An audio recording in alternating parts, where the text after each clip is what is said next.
आज का सच क्या है? आज का सच और आज का समाज क्या है, यह अपने आप में एक बड़ा सवाल है।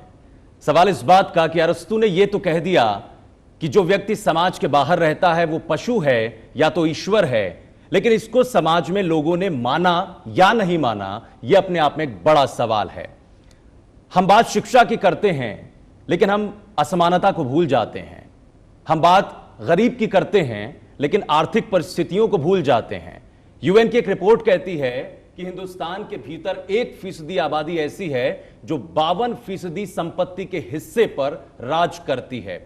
उस देश में हम कल्पना करते हैं कि जो इकोनॉमिकल डिस्पैरिटी है वो खत्म हो जाए, जिनको शिक्षा नहीं मिलती वो शिक्षा मिले।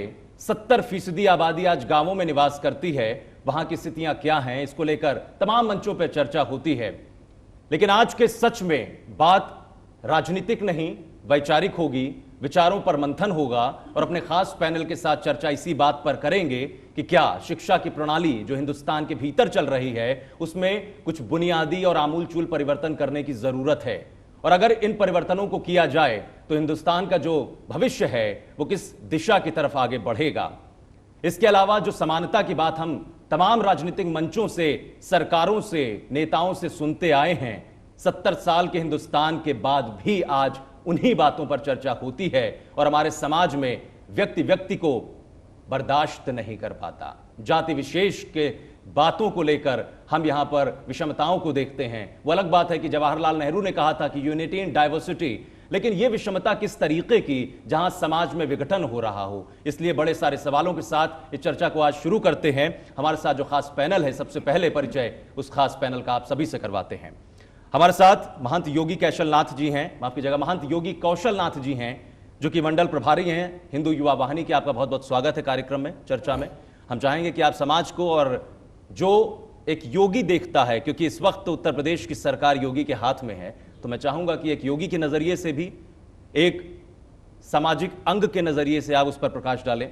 हमारे साथ कुलदीप यादव जी हैं, जो कि राष्ट्रीय महासचिव हैं सर्व संभाव पार्टी के। आपका स्वागत है। आप राजनीतिक शख्सियत हैं, जाहिर तौर पर राजनीति समाज का एक अहम हिस्सा है। नेता जो प्रतिनिधि बनकर आपकी आवाज को उठाते हैं, क्या वो आपकी आवाज को बुनियादी तौर पर उठाते हैं या फिर इसको सिर्फ राजनीतिक रूप से उठाते हैं, इस पर आपसे करेंगे चर्चा। हमारे साथ खास पैनल में भानु प्रताप सिंह हैं, जो पेशे से एडवोकेट हैं लेकिन राष्ट्रीय जनहित संघर्ष पार्टी के राष्ट्रीय अध्यक्ष भी हैं, और आपसे बात करेंगे इसी पर कि आखिर किस तरीके से वो संघर्ष को आगे बढ़ाना चाहते हैं और सामाजिक संघर्ष की जो हम अवधारणा की बात करते हैं, इसमें परिकल्पना की बात करते हैं, क्या उस परिकल्पना को गढ़ने के लिए इनके सामने समाज की और भी बहुत सारी चुनौतियां दिखाई पड़ती हैं। चर्चा इसी बात पर करेंगे। हमारे साथ जवाहरलाल जी हैं, जो कि रिपब्लिकन पार्टी ऑफ इंडिया के प्रदेश अध्यक्ष हैं। उनसे भी चर्चा समाज के इस ताने बाने पर करेंगे कि आखिर क्या सामाजिक ताना बाना जो आज के स्वरूप में बुना जा रहा है कितना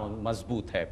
हमारे साथ और एक खास मेहमान रईसपाल सिंह साहब, जो कि जेएनवी फाउंडेशन के अध्यक्ष हैं। आप एकेडमिक से जुड़े हुए हैं, लोगों में शिक्षा का विस्तार करते हैं, प्रसार करते हैं, लेकिन शिक्षा प्रणाली में किन सुधारों की बात आपके जरिए समझ में आती है, उस पर आपके साथ चर्चा करेंगे। चर्चा को आगे बढ़ाते हैं। आज का जो विषय है समानता। आखिर ये समानता और असमानता के बीच की जो खाई है वो समाज को लेकर कहां जा रही है, किस दिशा की तरफ जा रही है, इस पर चर्चा की शुरुआत सबसे पहले योगी जी आपसे करते हैं। जो विषय है उस पर पहली प्रतिक्रिया आपकी। जैसा कि आपने बताया, उत्तर प्रदेश का कमान एक योगी के हाथ में है। आप जानते होंगे, एक योगी ना वो किसी जाति बंधन में बंधा होता है, ना वो पारिवारिक बंधन में बंधा होता है। पिछले कुछ वर्षों से समाजवाद, परिवारवाद, इस तरह की सरकारें उत्तर प्रदेश में आई हुई, उन सबको खत्म करने के लिए, जाति प्रथा को खत्म करने के लिए, परिवारवाद को राजनीति से हटाने के लिए इससे अच्छा विकल्प हो ही नहीं सकता पूरे विश्व में, ये मैं मानता हूँ और आपको भी ये बताना चाहता हूँ। आप देखते होंगे तमाम जितनी भी पार्टियां हैं, उनके बाद उनका पुत्र, उसके बाद उसका पुत्र, यही परंपरा चली आ रही है। इस परंपरा को अगर कहीं थामा है तो योगी जी ने थामा है, उत्तर प्रदेश की कमान संभालकर, और पिछले 1-2 महीने में काफ़ी अच्छे कार्य भी किए हैं, जिससे कि समाज जुड़ रहा है। और योगी जी के बारे में आप शायद जानते होंगे, तो सभी लोग जानते हैं मीडिया के माध्यम से, कि उन्होंने प्रत्येक समाज के वर्ण को एक करने के लिए जितना प्रयास किया है उतना किसी संत ने नहीं किया होगा। वर्तमान समय के संतों में वो अग्रणी हैं, समाज को जोड़ने में, और इसी प्रक्रिया में वो आगे बढ़ते हुए उत्तर प्रदेश को भी एक सूत्र में जोड़ेंगे, ऐसा मेरा मानना है। ठीक है, सवाल बहुत सारे हैं जिन पर चर्चा हो रही है। जाहिर तौर पर जब समानता की बात होती है तो समाज का हर वर्ग अपने आप को एक अहम स्थान पर रखने की कोशिश करता है, और हमारे संविधान में अगर शोषितों के लिए अधिकार बनाए गए, जाहिर तौर पर ये अधिकार उनको मुख्य धारा से जोड़ने के लिए बनाए गए होंगे। डॉक्टर भीमराव अंबेडकर अपने पूरे जीवन भर इसी बात की लड़ाई लड़ते रहे, महात्मा गांधी पूरे जीवन भर इस बात की लड़ाई लड़ते रहे कि आखिर जो गरीब हैं, जो वंचित हैं, जो शोषित हैं, उनको किस तरीके से मुख्य धारा में जोड़ा जाए। यह भी कहा जाता है डॉक्टर भीमराव अंबेडकर के बारे में, जब तक वो पद पर थे तब तक निर्वहन उन्होंने उस पद का किया, और जब पद त्यागा तो सारी सुख सुविधाओं को छोड़ दिया, जो आज के नेता कर नहीं पाते हैं। इसलिए कड़े सवाल जरूर हैं, लेकिन बात सच की करेंगे। कुलदीप यादव जी, प्रतिक्रिया आज के विषय। महाराज जी अभी बता रहे हैं, अभी क्या है कि योगी जी का कार्यकाल 1-1.5 महीने का, मेरा अपना मानना है कि और टाइम देना चाहिए।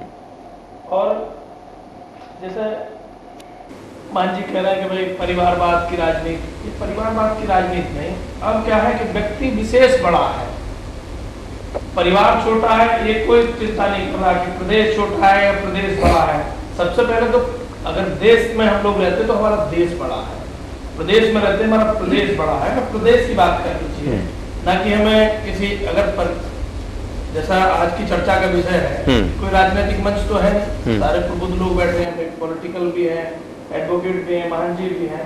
मेरा अपना मानना है कि जब तक आप कोई ठोस निर्णय नहीं लोगे और शिक्षा को लेकर के आप नहीं चलोगे, अभी पिछले चुनाव भर में मैंने देखा बड़े बड़े वादे, महान जी बैठे, बीजेपी के भी वादे थे, सारी पार्टियों के वादे थे।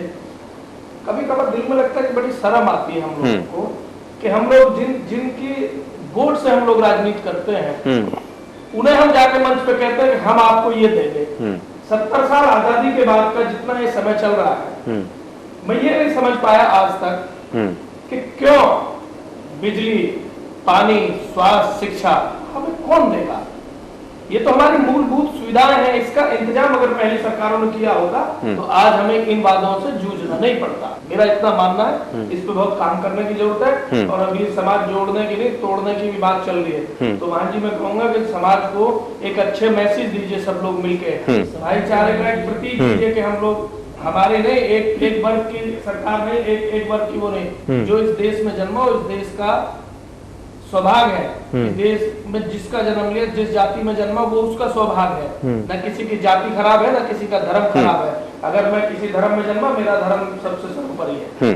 अभी तक जो राजनीति थी वो जातिवाद की ही राजनीति। महाराज जी चर्चा लंबी हो जाएगी, नहीं, बहुत लंबी चर्चा हो जाएगी, मेरे पास बहुत लंबी लिस्ट है अधिकारियों की। अभी मैं नहीं जाना चाहता। नहीं, हाँ, आरोप जरूर लग रहे हैं कि जितने भी क्षत्रिय वर्ग से आने वाले अधिकारी हैं उनकी ज्यादा तैनाती हो रही है। ठीक है, लेकिन चर्चा को मुझे लगता नहीं है कि इसमें हमें उलझाना चाहिए। हाँ, सरकार में जितना बड़ा राजनीतिक लिस्ट आई है उनकी जातिवाद की, उससे महाराज जी छूते नहीं हो आप लोग। कहोगे तो ऑन रिकॉर्ड मेरे पास पड़ा, मैं भी आपको एक चीज। ठीक है, उस पर करेंगे कुलदीप जी, उस पर भी चर्चा करेंगे। जाहिर तौर पर चर्चा ये देखिए, मुझे लगता है जो विषय है वो भी बड़ा व्यापक है, और चर्चाओं का कोई आदि अंत होता नहीं है। आदि तो है लेकिन अंत नहीं है। खासकर हमारे साथ भानु प्रताप सिंह जी भी हैं। भानु प्रताप जी, आप तो कानून के जानकार हैं, जाहिर तौर पर आप संवैधानिक प्रक्रियाओं को भी समझते हैं, और जो स्थितियां इस वक्त समाज में बनी हैं, हम 70 साल के हो चुके हैं, हमारा हिंदुस्तान 70 साल का हो चुका है, लेकिन आज भी वो स्थितियां वही हैं जहां से हम चले थे, हम आज भी वहीं खड़े हैं। वो अलग बात है कि विकास के आयाम थोड़े से बदल गए हैं, सोच बदल गई है, हम आधुनिक हो चुके हैं, वेस्टर्नाइज हो चुके हैं, फिर भी हम रूट लेवल पर वहीं हैं। क्या कहेंगे? नहीं, आप जो कह रहे हैं वो बिल्कुल सही है, और मैं समझता हूँ जितना आप कह रहे हैं परिस्थितियां उससे ज्यादा गंभीर है।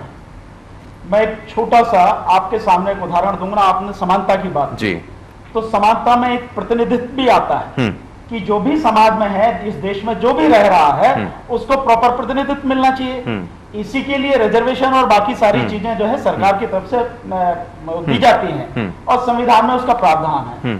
और समानता में जहां तक हम कहें बात, तो हमारा संविधान जो है, देश संविधान से चलता है, और संविधान की जो प्रस्तावना है, उस प्रस्तावना में ही कहा गया है कि हम भारत के लोग भारत को एक संपूर्ण प्रभुत्व संपन्न समाजवादी पंथ निरपेक्ष लोकतंत्रात्मक गणराज्य बनाने के लिए इस देश के समस्त नागरिकों को सामाजिक, आर्थिक और राजनीतिक न्याय, विश्वास, धर्म, अभिव्यक्ति, उपासना की स्वतंत्रता और अवसर और प्रतिष्ठा की समता प्रदान करने के लिए। तो जब हम अवसर और समानता, अवसर और प्रतिष्ठा की समानता की बात करते हैं तो एक नजारा इसमें देख लीजिए आप। मैं चाहूंगा कि आप इस चैनल के माध्यम से इस चीज को दिखाएं, सबके जहन में ये सारी चीजें जानी चाहिए, लोगों तक ये बात पहुंचनी चाहिए। अभी 70 साल की बात की आजादी को, अगर हम जिस दिन से संविधान लागू हुआ है उसको मान लेते हैं, 67 साल संविधान लागू हुए हो गए, लेकिन 67 साल बाद भी विषमता कितने रूप से व्याप्त है, इसका एक उदाहरण मैं आपको देता हूं। सुप्रीम कोर्ट, इस देश की सबसे बड़ी अदालत, मैं भी जहां प्रैक्टिस करता हूं, उस अदालत में आज तक सबको समान प्रतिनिधित्व नहीं मिला।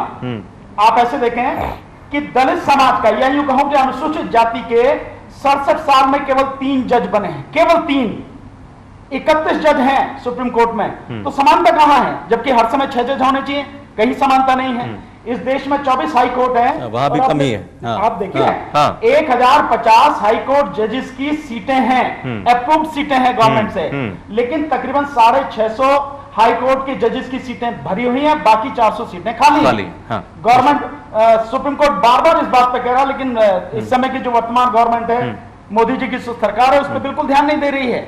3 करोड़ मुकदमे जो पेंडिंग पड़े हैं, आप उससे सारी चीजें देख सकते हैं। उसमें मैं दूसरी चीज पे जो आ रहा हूं, समानता की बात पे, कि 24 हाई कोर्टों में 650 जजों में जो है इस समय, आपको जो अनुसूचित जाति, अनुसूचित जनजाति, अदर बैकवर्ड क्लासेस, समानता पे लाना है ना, संविधान समानता की मांग करता है, तो उनका प्रतिनिधित्व प्रॉपर होना चाहिए। लेकिन आप देखें, मुश्किल से 22 या 23 हाई कोर्ट में अनुसूचित जाति जनजाति के जजेस हैं और लगभग इतने ही बैकवर्ड के हैं, ओबीसी के। तो कहां समानता है?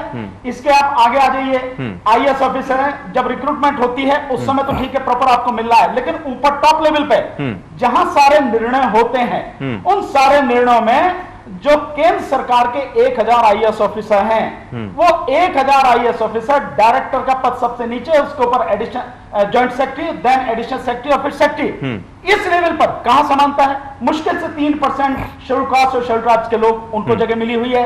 बैकवर्ड का बड़ा मुश्किल से शायद 2-4 लोग हैं, बाकी कहीं नहीं है। उन 1000 में अगर हम माननीय सुप्रीम कोर्ट की जो सीमा है, रिजर्वेशन पे जो उन्होंने बैन लगा रखा है, उसको भी अगर मान लें 50%, तो कम से कम 500 लोग तो होने चाहिए, लेकिन नहीं है। समानता कहीं नहीं है, स्वतंत्रता कहीं नहीं है, जो सरकार में बैठ गया अपनी मनमानी कर रहा है। इसी तरह से सारे काम ऊपर से नीचे तक चल रहे हैं, कहीं कोई समानता देने को तैयार नहीं है। जिन लोगों को अधिकार दिए गए, वो अधिकारों का केवल अपने हक में प्रयोग कर रहे हैं, समाज के हक में कोई प्रयोग कहीं दूर तक करने को तैयार नहीं। ठीक है, यानी कि कुल मिलाकर अपनी मलाई काट रहे हैं। बिल्कुल, इसमें कोई दो राय नहीं होनी चाहिए कि सब अपनी मलाई काट। हाँ, ठीक है, जिसको जहां अवसर मिल रहा है वो कमा रहा है, ठीक है, लेकिन दूसरों के अधिकारों से उसको कोई मतलब नहीं है। वो अलग बात है कि ये कहा जाता रहा है बार बार कि ये जनप्रतिनिधि हैं, ये आपकी आवाज को बुलंद करते हैं, फिर भी इन्हीं जनप्रतिनिधियों के सहारे आप आगे बढ़ते हैं, उन्हीं को बार बार आप वोट भी करते हैं। हर 5 साल पर सरकारें बदलती भी हैं और उन्हीं के बीच में आपका वोट कास्ट होता है। आप जानते हैं कि वो सही नहीं है, फिर भी आप उन्हें वोट देकर आते हैं, नोटा का बटन भी नहीं दबाते आप। खैर, ये अलग बात है, लेकिन फिर भी जवाहरलाल जी, जिस पार्टी का आप प्रतिनिधित्व कर रहे हैं, जाहिर तौर पर वो पार्टी अपने आप में इस देश के संवैधानिक ढांचे को लेकर कितनी अहमियत रखती है वो आप समझाएंगे। लेकिन सवाल इस बात का कि अगर हम आज तक इस बात का अनुभव तक नहीं कर पाए कि हम समानता एक दूसरे को दे पाते हैं, तो हमारे फिर उस संवैधानिक समानता के अधिकार का फायदा क्या है? देश की आजादी को 70 साल हो गए और इस देश की आजादी के लिए भीमराव अंबेडकर साहब ने एक संविधान की संरचना की थी और वो संविधान 1952 में लागू हुआ। 1952 में लागू होने के बाद समानता की जहां तक बात है, उन्होंने उस संविधान में जो दबे कुचले पिछड़े दलित, इन सबको इस मुख्य धारा में लाने के लिए एक रिजर्वेशन का फॉर्मूला रखा था कि इसमें इस आबादी के हिसाब से इनका इतने % रिजर्वेशन रहेगा। उस रिजर्वेशन को भी चाहे पूर्व सरकारें हों चाहे आज की सरकारें हों, उन्होंने उसको लागू नहीं किया, क्योंकि यह संकीर्ण मानसिकता का फल है। जो लोग उच्च वर्ग में जन्म ले लिए वो अपने आप को जन्मजात ये समझते हैं कि हम इनसे ऊपर हैं, मानव नहीं है। मानव की जो रचना है रक्त, मांस, हड्डी और चमड़े से, क्या उच्च वर्ग में जन्म लेने के बाद कोई व्यक्ति इन 4 चीजों से उसका शरीर नहीं बनता? या किसी भी दलित में ये 4 चीजें नहीं होती? उसके बावजूद भी आप लोग देखते हैं अभी पिछले दिनों जहां समानता की बात करते हैं, हमारी सरकारें आती हैं। अब तो मोदी जी की सरकार है, मोदी जी कहते हैं सब लोग समान हैं। अभी पिछले दिनों करनाल के अंदर पढ़े लिखे एक अधिकारी था, उस लड़के की शादी होनी थी और घोड़े से चढ़ के जा रहा था, तो पर्टिकुलर राजपूत कम्युनिटी के लोगों ने उसको घोड़े से उतार लिया, उसके साथ मारपीट की, लोग घायल हुए, पुलिस को लाठीचार्ज करना पड़ा। वो मानसिकता अब तक नहीं बदली है। हमारी मानसिकता जात वर्ग इन्हीं में लग रही है। हम लोग इस देश के लिए, हम लोगों के अंदर राष्ट्रीय भावना है ही नहीं। हम लोग जो कार्य करते हैं अपने परिवार के लिए करते हैं, अपनी जात विशेष के लिए करते हैं। अगर आप किसी व्यक्ति से, हिंदुस्तानी से अगर आप ये पूछते हैं कि आप कौन हैं, तो वो सबसे पहले कहेगा मैं हिंदू ब्राह्मण हूं, मैं हिंदू ठाकुर हूं, मैं मुस्लिम हूं। आप मुझे बता दीजिए कितने व्यक्ति यहां बैठे हुए हैं, किसी व्यक्ति को आपने ये कहते सुना हुआ होगा कि मैं भारतीय हूं? नेशनलिटी नाम की हम लोगों के अंदर चीज नहीं रह गई है, तो समानता आएगी कहां से?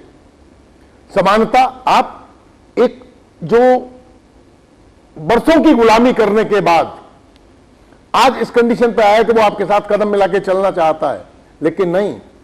उसका ज्वलंत उदाहरण सहारनपुर का दंगा है। सहारनपुर में इतने दलितों के घर जलाए गए, इतने दलितों को आप देखिए, जो गर्भवती औरतें थीं उनको तलवारों से मारा गया, महिलाओं के हाथ काटे गए, घरों में खाने की चीजें जला दी गईं। तो मुझे बता दीजिएगा इस आजादी का उस वर्ग को क्या मिला है? समानता आएगी कहां से? समानता तो तब तक नहीं आ सकती जब तक कि आपकी विचारधारा नहीं बदलेगी। और इस विचारधारा बदलने के लिए ना तो इस देश में कोई प्रोग्राम चलता है, ना इसके लिए कहीं कोई न्यायालय गठित है जिसमें कि इस तरह के लोगों को शिक्षा दी जाए, और ना ही हमारी शिक्षा प्रणाली में समानता की कोई बात बताई जाती है। आज भी अगर एडमिशन के टाइम में कहा जाता है तो उसको रिजर्वेशन के नाम पर उसको बता दिया जाता है, और उसने रिजर्वेशन का सर्टिफिकेट लगा दिया तो उसकी क्लास ही बदल गई एकदम। बच्चों को बाबा साहब ने कितनी मुसीबतें, बाबा साहब ने इतने हायर एजुकेशन ली, बाबा साहब को स्कूल के बाहर बिठा के पढ़ाया जाता था, स्कूल के अंदर जाने की एंट्री नहीं थी। पानी वो अपना लेके जाते थे, वहां पानी नहीं पी सकते थे, जमीन पर बिठाया जाता था और लोग अपना खुद का बोरा लेके जाते थे। और इसी देश में दलितों को, अगर वो दलित गांव में जा रहा है तो उस वक्त जिस रास्ते से वो जाता था तो अपने पीछे झाड़ बांधता था, लेके पीछे चलता था, जिससे जहां से दलित गया है तो वहां से कोई दूसरा व्यक्ति ना जाए। अगर इस देश में समानता लानी है, ठीक है, तो सबसे अपनी मानसिकता बदलना ठीक है, नितांत आवश्यक है। ठीक है, मानसिकता बदलना। एक मिनट, एक और कमेंट ले लें पहले। जाहिर तौर पर जो बात कही गई है समानता लाने के लिए, लेकिन क्या हम बार बार उन्हीं चीजों को, हम बार बार वो एक जो शुरुआती दौर था हमारे हिंदुस्तान का, हमारी परंपराओं का, हमारी संस्कृति का, क्या हम उसी को ढोते चलेंगे? अब उसमें परिवर्तन नहीं आना चाहिए? जो कहीं ना कहीं आपने सवाल उठाने की कोशिश की है, जवाहरलाल जी की तरफ से ये सवाल आया, लेकिन फिर भी रईसवाल साहब, आप शिक्षा प्रणाली को देख रहे हैं करीब से, आप उसके साथ में जुड़े हुए हैं, आप जाहिर तौर पर तमाम बच्चे आपके पास आते होंगे, आपके फाउंडेशन से जुड़ते होंगे, अलग अलग जाति वर्ग से भी, उनका आर्थिक रूप से भी उनकी कमजोरी, उनकी मजबूती आपके सामने दिखती होगी। क्या आपके हिसाब से क्या पाते हैं आप? देखिए, जैसा कि अभी बता रहे थे भाई साहब कि आदमी की जाति देख करके काम किया जाता है, तो मैं आपको बता दूं, बता रही कोई प्रोग्राम नहीं चलाती है सरकार, सरकार ने एक प्रोग्राम, एजुकेशन प्रोग्राम चलाया हुआ है नवोदय विद्यालय के नाम से इस्टेब्लिश है लगभग इंडिया के हर डिस्ट्रिक्ट में, एक तमिलनाडु को छोड़ करके, स्टेट को छोड़ कर, क्योंकि वहाँ की सरकार ने जगह नहीं दी जिससे कि वहाँ खुल सके। वहाँ की वो अपना कुछ अपना पॉलिटिकल मैटर है। नवोदय विद्यालय की ऐसी स्कीम है गवर्नमेंट की जिसमें ना जाति देखी जाती है ना किसी का औहदा देखा जाता है। जो बच्चा आता है मेरे साथ, मैं एक मतलब फादर मेरे एटॉमिक एनर्जी में थे और मेरे साथ एक जज का लड़का पढ़ा और मेरे साथ एक सर्वेंट मतलब जो मेरे ही वहाँ पर नौरवा में एटॉमिक एनर्जी में फादर के साथ स्वीपर थे, उनका बेटा पढ़ा। हम तीनों लगातार 3 बेडों में रहते थे, एक ही रूम में एक साथ बिस्तर थे। जाति नहीं देखी गई, किसी का कैडर नहीं देखा गया कि किस मतलब बैकग्राउंड का है, वह समान रहता है। आप नवोदय विद्यालय के एजुकेशन सिस्टम को देखेंगे तो वहाँ हम लोग जो नवोदय स्कूल्स की जो स्कीम है या वहाँ प्रोग्राम चलते हैं, हम सारे तो फेस्टिवल्स बनाते हैं सारे बच्चे, उसमें ये नहीं देखा जाता है कि आप साउथ के हो, ईस्ट के हो, वेस्ट के हो। प्रोग्राम कहीं का भी हो, कोई भी मतलब त्योहार हो किसी भी स्टेट का, विद्यालय में बच्चे हैं तो सारे बनाते हैं। मैंने ओणम भी बनाया है, मैंने लोहड़ी भी बनाई है, मैंने ईद भी बनाई है, मैंने कुरान शरीफ की आयतें भी पढ़ी हैं, गुरु ग्रंथ साहब भी पढ़ा है मैंने, और बाइबल भी पढ़ी है, रामायण पढ़ी क्योंकि मैं हिंदू कम्युनिटी से हूँ तो वो तो ऑब्वियसली पढ़ी जाती है ये सबको। लेकिन ये वहाँ पर इस तरह का कोई अंतर नहीं है। वहाँ से एजुकेशन पाके जो बच्चा बाहर निकलता है वो इस तरह का भेदभाव समाज में नहीं लाता है। इसीलिए अब हम लोगों ने जो JNV फाउंडेशन बनाई है, ये सारे नवोदय के एलुमनाइज हैं, हम लोग एक पैरेलल प्रोग्राम चला रहे हैं, सब एक साथ एक मंच पे आकर के समाज में अपना योगदान दे रहे हैं, बिना किसी जातिवाद और बिना किसी धर्म और किसी तरह के आर्थिक भेदभाव के तहत।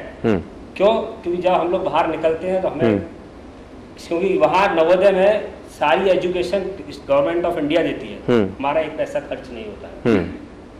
हमने वहाँ लिया, गेट पे लिखा था शिक्षार्थ आइए और सेवार्थ जाइए। हमने शिक्षा प्राप्त कर ली, आज हम इस मुकाम पर आ गए हैं कि हम समाज को वापस जो लिया है वो दे सकें और बिना किसी भेदभाव के, उसी पर हम लोग काम कर रहे हैं। और ये संगठन पूरा उसी को लेकर, हम किसी से पॉलिटिकली किसी राजनीतिक दल से कभी नहीं जुड़ते हैं, ना बात करते हैं। इसमें भी मैं राजनीतिक बात करने नहीं आया हूँ। ठीक है, यहाँ केवल एजुकेशन और समाज से रिलेटेड जो भी मुद्दा होगा उसमें पूरी ठीक है।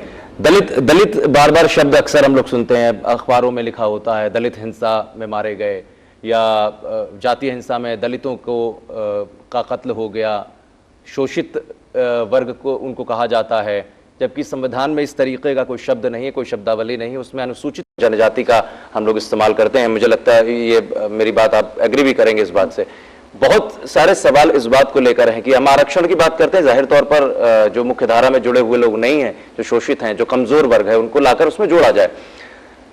एक इसमें विचार ये भी बार बार आता है कि साहब आर्थिक रूप से आरक्षण हो तो ज्यादा बेहतर है, जाति आधारित आरक्षण को बंद कर दिया जाना चाहिए, क्योंकि जब आर्थिक रूप से आरक्षण को हम आगे रखेंगे तो उसमें हम शिक्षा में भी लोगों को आगे ला सकेंगे, उनको हम और ज्यादा मजबूत कर सकेंगे अगर वो आर्थिक रूप से कमजोर हैं। बहुत सारे ऐसे अनुसूचित जाति से आने वाले या छोटी या जिनको हम समाज में नीची जाति कहते हैं, सामाजिक लोग जो हैं वो कहते हैं, उसमें भी बहुत सारे ऐसे लोग हैं जो आर्थिक रूप से बड़े अच्छे हैं। लेकिन अगर आरक्षण जाति आधारित होगा तो जाहिर तौर पर उसका लाभ उनको भी मिलना चाहिए, क्योंकि जब हमारी एक संवैधानिक प्रक्रिया है ये, या उसमें हमने उसके निर्दिष्ट कानून या नियम निर्देश बनाए हुए हैं। तो पहली तो अब प्रतिक्रिया इस पर भी, और जो चर्चा आप जी कुलदीप साहब। रिजर्वेशन आर्थिक स्थिति पर मान लीजिए जैसे वकील साहब, इन्हें रिजर्वेशन की क्या जरूरत है? अगर मेरा अच्छा काम है तो मुझे रिजर्वेशन की क्या जरूरत है? अगर मैं रिजर्वेशन लेता हूं तो मैं एक बच्चे का भविष्य खराब करता हूं।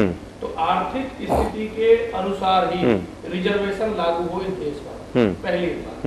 दूसरा, जवाहर भाई अभी कुछ कह रहे थे, जवाहर भाई आप तो अलायंस में है शायद अभी भारत सरकार के, तो आपके मंत्री क्या चुप बैठे रहते हैं? क्यों नहीं आवाज उठाते हैं कि भाई दलितों पर अत्याचार हो रहा? नहीं, हम क्यों कोई रिपोर्ट नहीं आपकी अभी तक कोई नहीं हुई? तो तोड़ दो समझौता, ऐसा कैसी चीज का समझौता? देखिए, राजनीति के तरीके से हो रही, यही गड़बड़ हो रहा है। अगर राजनीति को सेवा समाज भाव से करेंगे तो उसका परिणाम दूसरा होगा। जब हम एक बूंद खून बना नहीं सकते, विज्ञान में अगर कहीं सारे लोग बैठे हैं, चर्चा में वकील साहब बैठे हैं, भान जी बैठे हैं, जब हम एक बूंद खून बना नहीं सकते तो हम एक खून वो बहाने का, बनाते क्यों? हाँ। जब हमें बनाने का अधिकार नहीं है, जब हम ऐसी मेंटलिटी पैदा नहीं करेंगे, ऐसी सोच नहीं लाएंगे गांव में कि भाई जब समानता की बात होती है, आजादी की जब लड़ाई लड़ेगी तो किसी ने ये नहीं लड़ा था कि मैं दलित हूँ, ये पंडित जी है, ये ठाकुर साहब है, या ये फलाने हैं। उस समय एक हिंदुस्तान था जो वो हिंदुस्तान के घड़ों में बट गया है। चिंतन उस पर हमें करना चाहिए कि कहीं ना कहीं अभी भी गाँव में अज्ञानता है, शिक्षा नहीं है।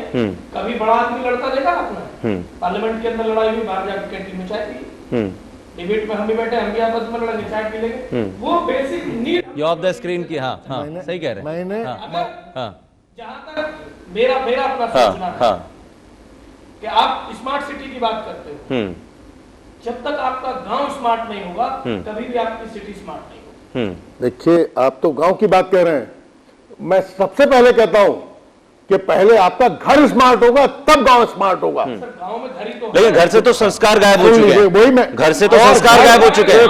कुलदीप जी, घर से तो संस्कार गायब हो चुके हैं साहब, कुलदीप अब जी, कहां से घर स्मार्ट हो पाएगा? समझे नहीं? जी जी जी कुलदीप जी, मैं आपको वही बताने जा रहा हूं, मैं आपको वही, ये मेरी पार्टी, ये तेरी पार्टी, ये मेरा इशू, ये तेरा इशू। बस खत्म। मैं आपसे आपको घर को स्मार्ट करना पड़ेगा। किसी की शादी होती हाँ तो भाई साहब हम लोगों ने अपने गांव में खाट इकट्ठी करी है हाँ कि आज फलाने की बेटी की हाँ, अब कहाँ होता है? ये पहले होता था, बिल्कुल। अगर गांव में दामाद वो गांव का दामाद हुआ करता था। हाँ फलाने का दामाद, हाँ गांव का दामाद, बिल्कुल सही बात है। आज ये ऐसी हमारी मानसिकता एक कमेंट, एक कमेंट, एक पहले अर्ज किया कुलदीप जी, बिल्कुल कि 70 साल के बाद भी, लेना पड़ेगा जवाब। नहीं सुन लीजिए, 70 साल के बाद भी आज भी मानसिकता नहीं बदली है। मैं आपको वही कहने नहीं तो अब सवाल तो यही है, सवाल तो यही है। जवाब साहब, मैं आपसे 2 सवाल पूछता हूँ, आप बता दें। आप प्लीज बताइए। आप केंद्र सरकार में बैठे हैं, अलायंस में है ना, हाँ, आप बैठे हैं। मंत्री हैं आप। हाँ, आपने अभी हरियाणा का उदाहरण दिया कि वहां पे जो उसकी जो है चढ़त नहीं होने दी, घोड़े सरकार पे किसकी है? गया, हाँ। उतार दिया गया, पीटा गया। और फिर आपने जो है सहारनपुर का उदाहरण दोनों दिया। जगह आपकी सरकार है। हरियाणा में भी आपकी सरकार है, उत्तर प्रदेश में भी आपकी सरकार है, उस सबके बाद केंद्र में सरकार आपकी है। उस पहले सुन लेना, मेरी बात बहुत तरीके से बताऊंगा आपको। तीनों जगह आपकी सरकार है, आपकी तरफ से स्टेप क्या है? आपने बाबा साहब का नाम लिया, हिंदू कोड बिल जब जवाहरलाल नेहरू जी की सरकार में पास नहीं हो सका तो पूजनीय बाबा साहब डॉक्टर अम्बेडकर जी ने रिजाइन किया था, पद से इस्तीफा दे दिया। कानून मंत्री पद आपने से। क्या किया भैया बता दो जरा आप। नहीं, यहाँ तो- आपके और जितने भी हैं, अरे उन्होंने- आप नहीं मैं यहाँ वही जवाब दे रहा हूं। यहाँ तो मंत्री साहब गनर को लेकर जाते हैं MRI रूम में और पिस्टल चिपक जाती है, वो 2.5 करोड़ की मशीन खराब हो जाती है। मैं वही यहाँ तो यही, मैं वही बताने यहाँ जा तो रहा ये है कि वो जाकर एक विकलांग को, एक दिव्यांग को ये कहते हैं साहब लूले लंगड़ों को भर्ती क्यों किया है? आशीष जी, मैं इसके आगे और बताता हूँ।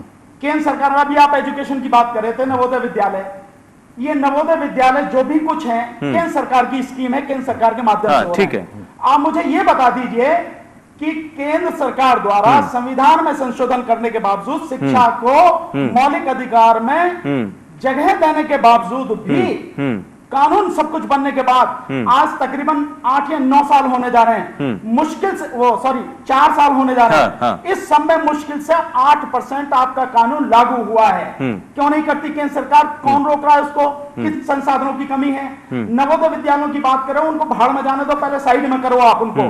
जो माननीय सर्वोच्च न्यायालय का जो आदेश है, सर्वोच्च न्यायालय के जो केस लॉज है, जजमेंट है, और उस जजमेंट में कहा है कि सभी स्कूल प्राइवेट हों, बिल्कुल, उनको इतने 25% वीकर सेक्शंस को जो देना ही पड़ेगा, देना एडमिशन देना पड़ेगा। नहीं देते, आप बता दो 1% नहीं देते। और आपकी सरकार ने जो प्राइवेट कॉलेजेस है, अरे या साहब, स्कूल हैं, उनको किसको अब आप देखिए, अब आप देखिए, एक बड़ा सवाल जवाहर जी के लिए और भी है। सारी एजुकेशन आप प्राइवेट हाथों में दिए चले एक- जा रहे हैं, सरकारी स्कूलों एक- का भट्टा एक- उठाए एक चले बड़ा- जा रहे हैं। तो गरीब की कहां आपको फर्क है? एक बड़ा सवाल और भी है कि आप उन मिस्टर गांधी के साथ में शिक्षा की पॉलिसी बनाते हैं, CMS के मालिक, जो ऑलरेडी अपने यहाँ पर क्या करते हैं और क्या नहीं करते हैं। उन्हीं के साथ में दिनेश शर्मा साहब जो डिप्टी CM है और शिक्षा मंत्री हैं, वो ये बैठते हैं। बहुत सारे सवाल हैं, लेकिन एक योगी जी से पहले एक कमेंट ले लेते हैं। योगी जी, एक बात आप अपनी बात कहिएगा, उसमें साथ में एक मेरा प्रश्न भी जोड़िएगा। मनुस्मृति का श्लोक है, यत्र नार्यस्त पूजन्ते नर्मन्ते तत्र देवता। आप योगी हैं, वो मनुवादी लोग जो सवर्णों की बात करते हैं, जो ब्राह्मण्स की बात करते हैं, जो दलितों को शोषित समझते हैं, उनको अपने से अलग रखते हैं। मैं मनु ऋषि या उनके लेखनी पर सवाल नहीं उठा रहा, मैं समाज की सोच पर सवाल उठा रहा हूं। वो लोग भी क्या आज नारी को पूजते हैं? और अगर नहीं पूजते हैं तो कितना बड़ा सवाल है, कितनी बड़ी दिक्कत है समाज की। उसके बाद आप अपना कमेंट भी करिए। अपनी बात रखूंगा जी, जी। असमानता की जो बातें हो रही हैं, मैं समझता हूँ हिंदुस्तान के प्रत्येक कोने में जवाहर जी जैसे राजनेता, अच्छे नेता बैठे हैं जो समाज को जोड़ने वाले। जी। हर मोहल्ले में या हर शहर में होंगे, दलितों के नेता होंगे, किसी जनजातियों के नेता होंगे, अवश्य होंगे। लेकिन वो उनको ये संदेश क्यों नहीं देते, अपने समाज को शिक्षित करके मजबूत करिए। उनका रास्ता कहाँ से खुलता है, आपके अधिकार आपको कैसे मिल सकते हैं, कैसे लड़के ले सकते हैं, ये किसी ने नहीं सिखाया। हमारे जो बात हो रही है बाबा साहब भीमराव अम्बेडकर की, उनको पानी भी साथ लाना पड़ता था, उनके पीछे बैठते थे, उसके बाद भी वो बैरिस्टर बने। अगर हमारे दलित समाज उनसे प्रेरणा लें, 1% भी लें, तो आज वो बहुत बड़े लेवल पे बैठे होंगे और आरक्षण की भी आवश्यकता नहीं होगी। क्या बाबा साहब को आरक्षण की आवश्यकता पड़ी थी? वो अपनी काबिलियत से आगे बढ़े थे और उन्होंने सबके लिए आरक्षण की प्रक्रिया लागू करी। लेकिन बहुत से राजनेता ऐसे हैं जो ये चाहते हैं कि हमारे दलित समाज शिक्षित ही ना हो, केवल वोट बैंक बन के रह जाए। जब तक ये वोट बैंक की राजनीति रहेगी, चाहे वो दलित समाज की तरफ से, चाहे वो सवर्ण समाज की तरफ से, चाहे वो किसी भी राजनीतिक समूह की तरफ से लड़ाने की, भिड़ाने की, तो यही चाहेंगे हमारा वोट बैंक ऐसे का ऐसा रहे। क्या हम शिक्षित नहीं कर सकते, क्या हम आगे नहीं बढ़ा सकते? और बात हो रही है नारी पूजने की, तो मैं समझता हूँ कि अब आप नारी पूजने का एक एग्जाम्पल भी देखिए कि 1952 में पार्लियामेंट के भीतर 22 महिला सांसद हुआ करती थी। 1952 की बात मैं बता रहा हूं। और 2017 में आंकड़ा 61, 2013 में ये आंकड़ा 61 का आ पाया, 2017 में कुछ और। आप देखिए कि जब 2014 में यहां पर चुनाव हुए, आम चुनाव, तब उसके बाद कुछ आंकड़े में थोड़ा सा परिवर्तन। मतलब आप सोचिए कि इस तरह से आपका अंतर कि 60 सालों में आप मात्र अगर संख्या बल में बढ़ा पाते हैं तो 20-22 में अगर अंतर आ रहा है तो ये बहुत बड़ी बात है। जहां पर आप 33% सीटों को आरक्षित करने की बात करते हैं, आप उन्हें टिकट ही नहीं देते। टिकट नहीं देते इसलिए वो जीत कर नहीं आती। जहां पर महिला सुरक्षित सीट है वहां तो टिकट देना मजबूरी हो जाती है आपकी। बहुत सारे सवाल इसलिए हैं और मुझे लगता है कि सिविक सोसाइटीज को भी काम करना चाहिए, पॉलिटिकल पार्टीज को भी काम करना चाहिए, और जो सोशल रिफॉर्मर्स हैं वो भी शायद अपनी जिम्मेदारियों से भागते हैं। जवाहरलाल जी, मुझे लगता है ये बिल्कुल सही बात हो रही है जी।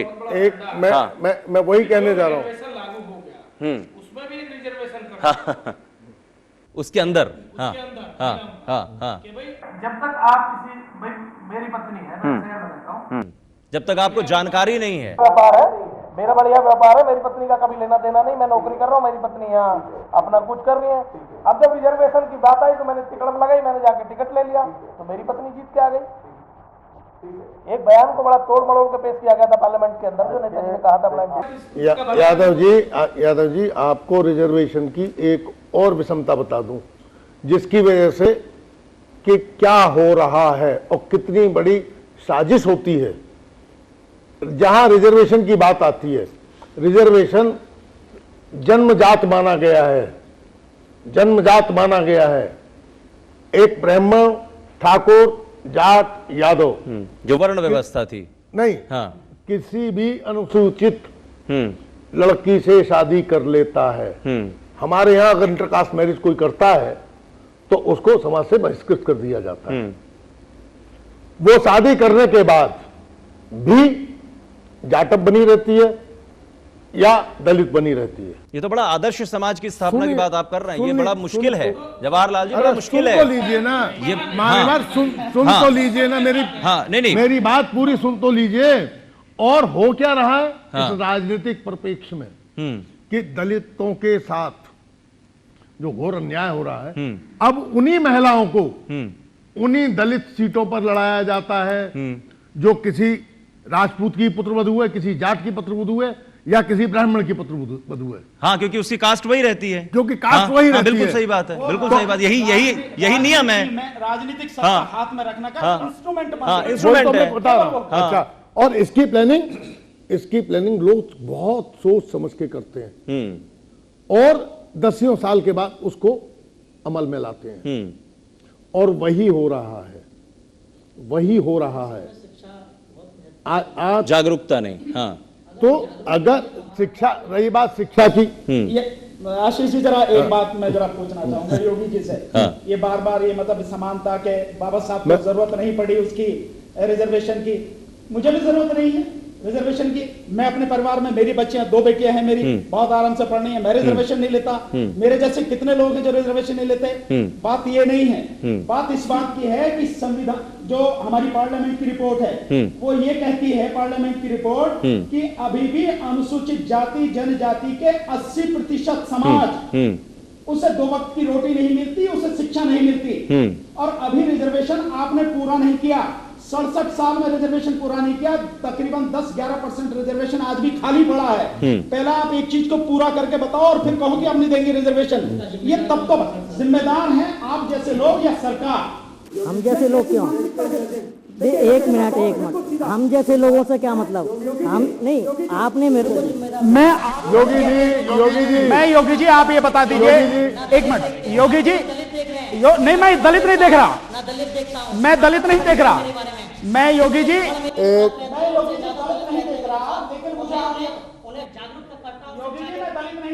चले ठीक है, इस बहस को उलझाते नहीं, नहीं एक मिनट, इस बहस को उलझाते नहीं है, एक सेकंड, इस बहस को उलझाते नहीं है, सुन लीजिए। एक सेकंड, मैं ध्यान आकर्षण करना चाहूंगा। आपने जिम्मेदार शब्द बोला।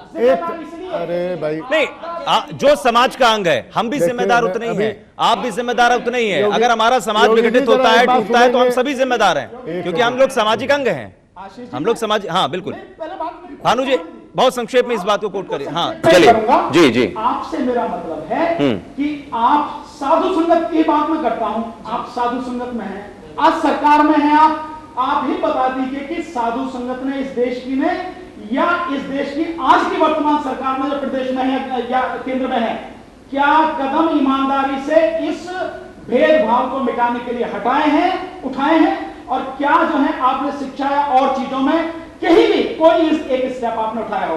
आपका काम आज की तारीख में ढपोल संघ का है, कहे चले जाओ, जो कुछ भी कहना है, करना कुछ नहीं है, सिर्फ कहना है। इन 3 साल में केंद्र सरकार की बातें देख लीजिए, और जब से योगी जी सरकार में बैठे हैं 2 महीने के। चले ठीक, एक मिनट, हाँ भानु जी ठीक है, भानु जी एक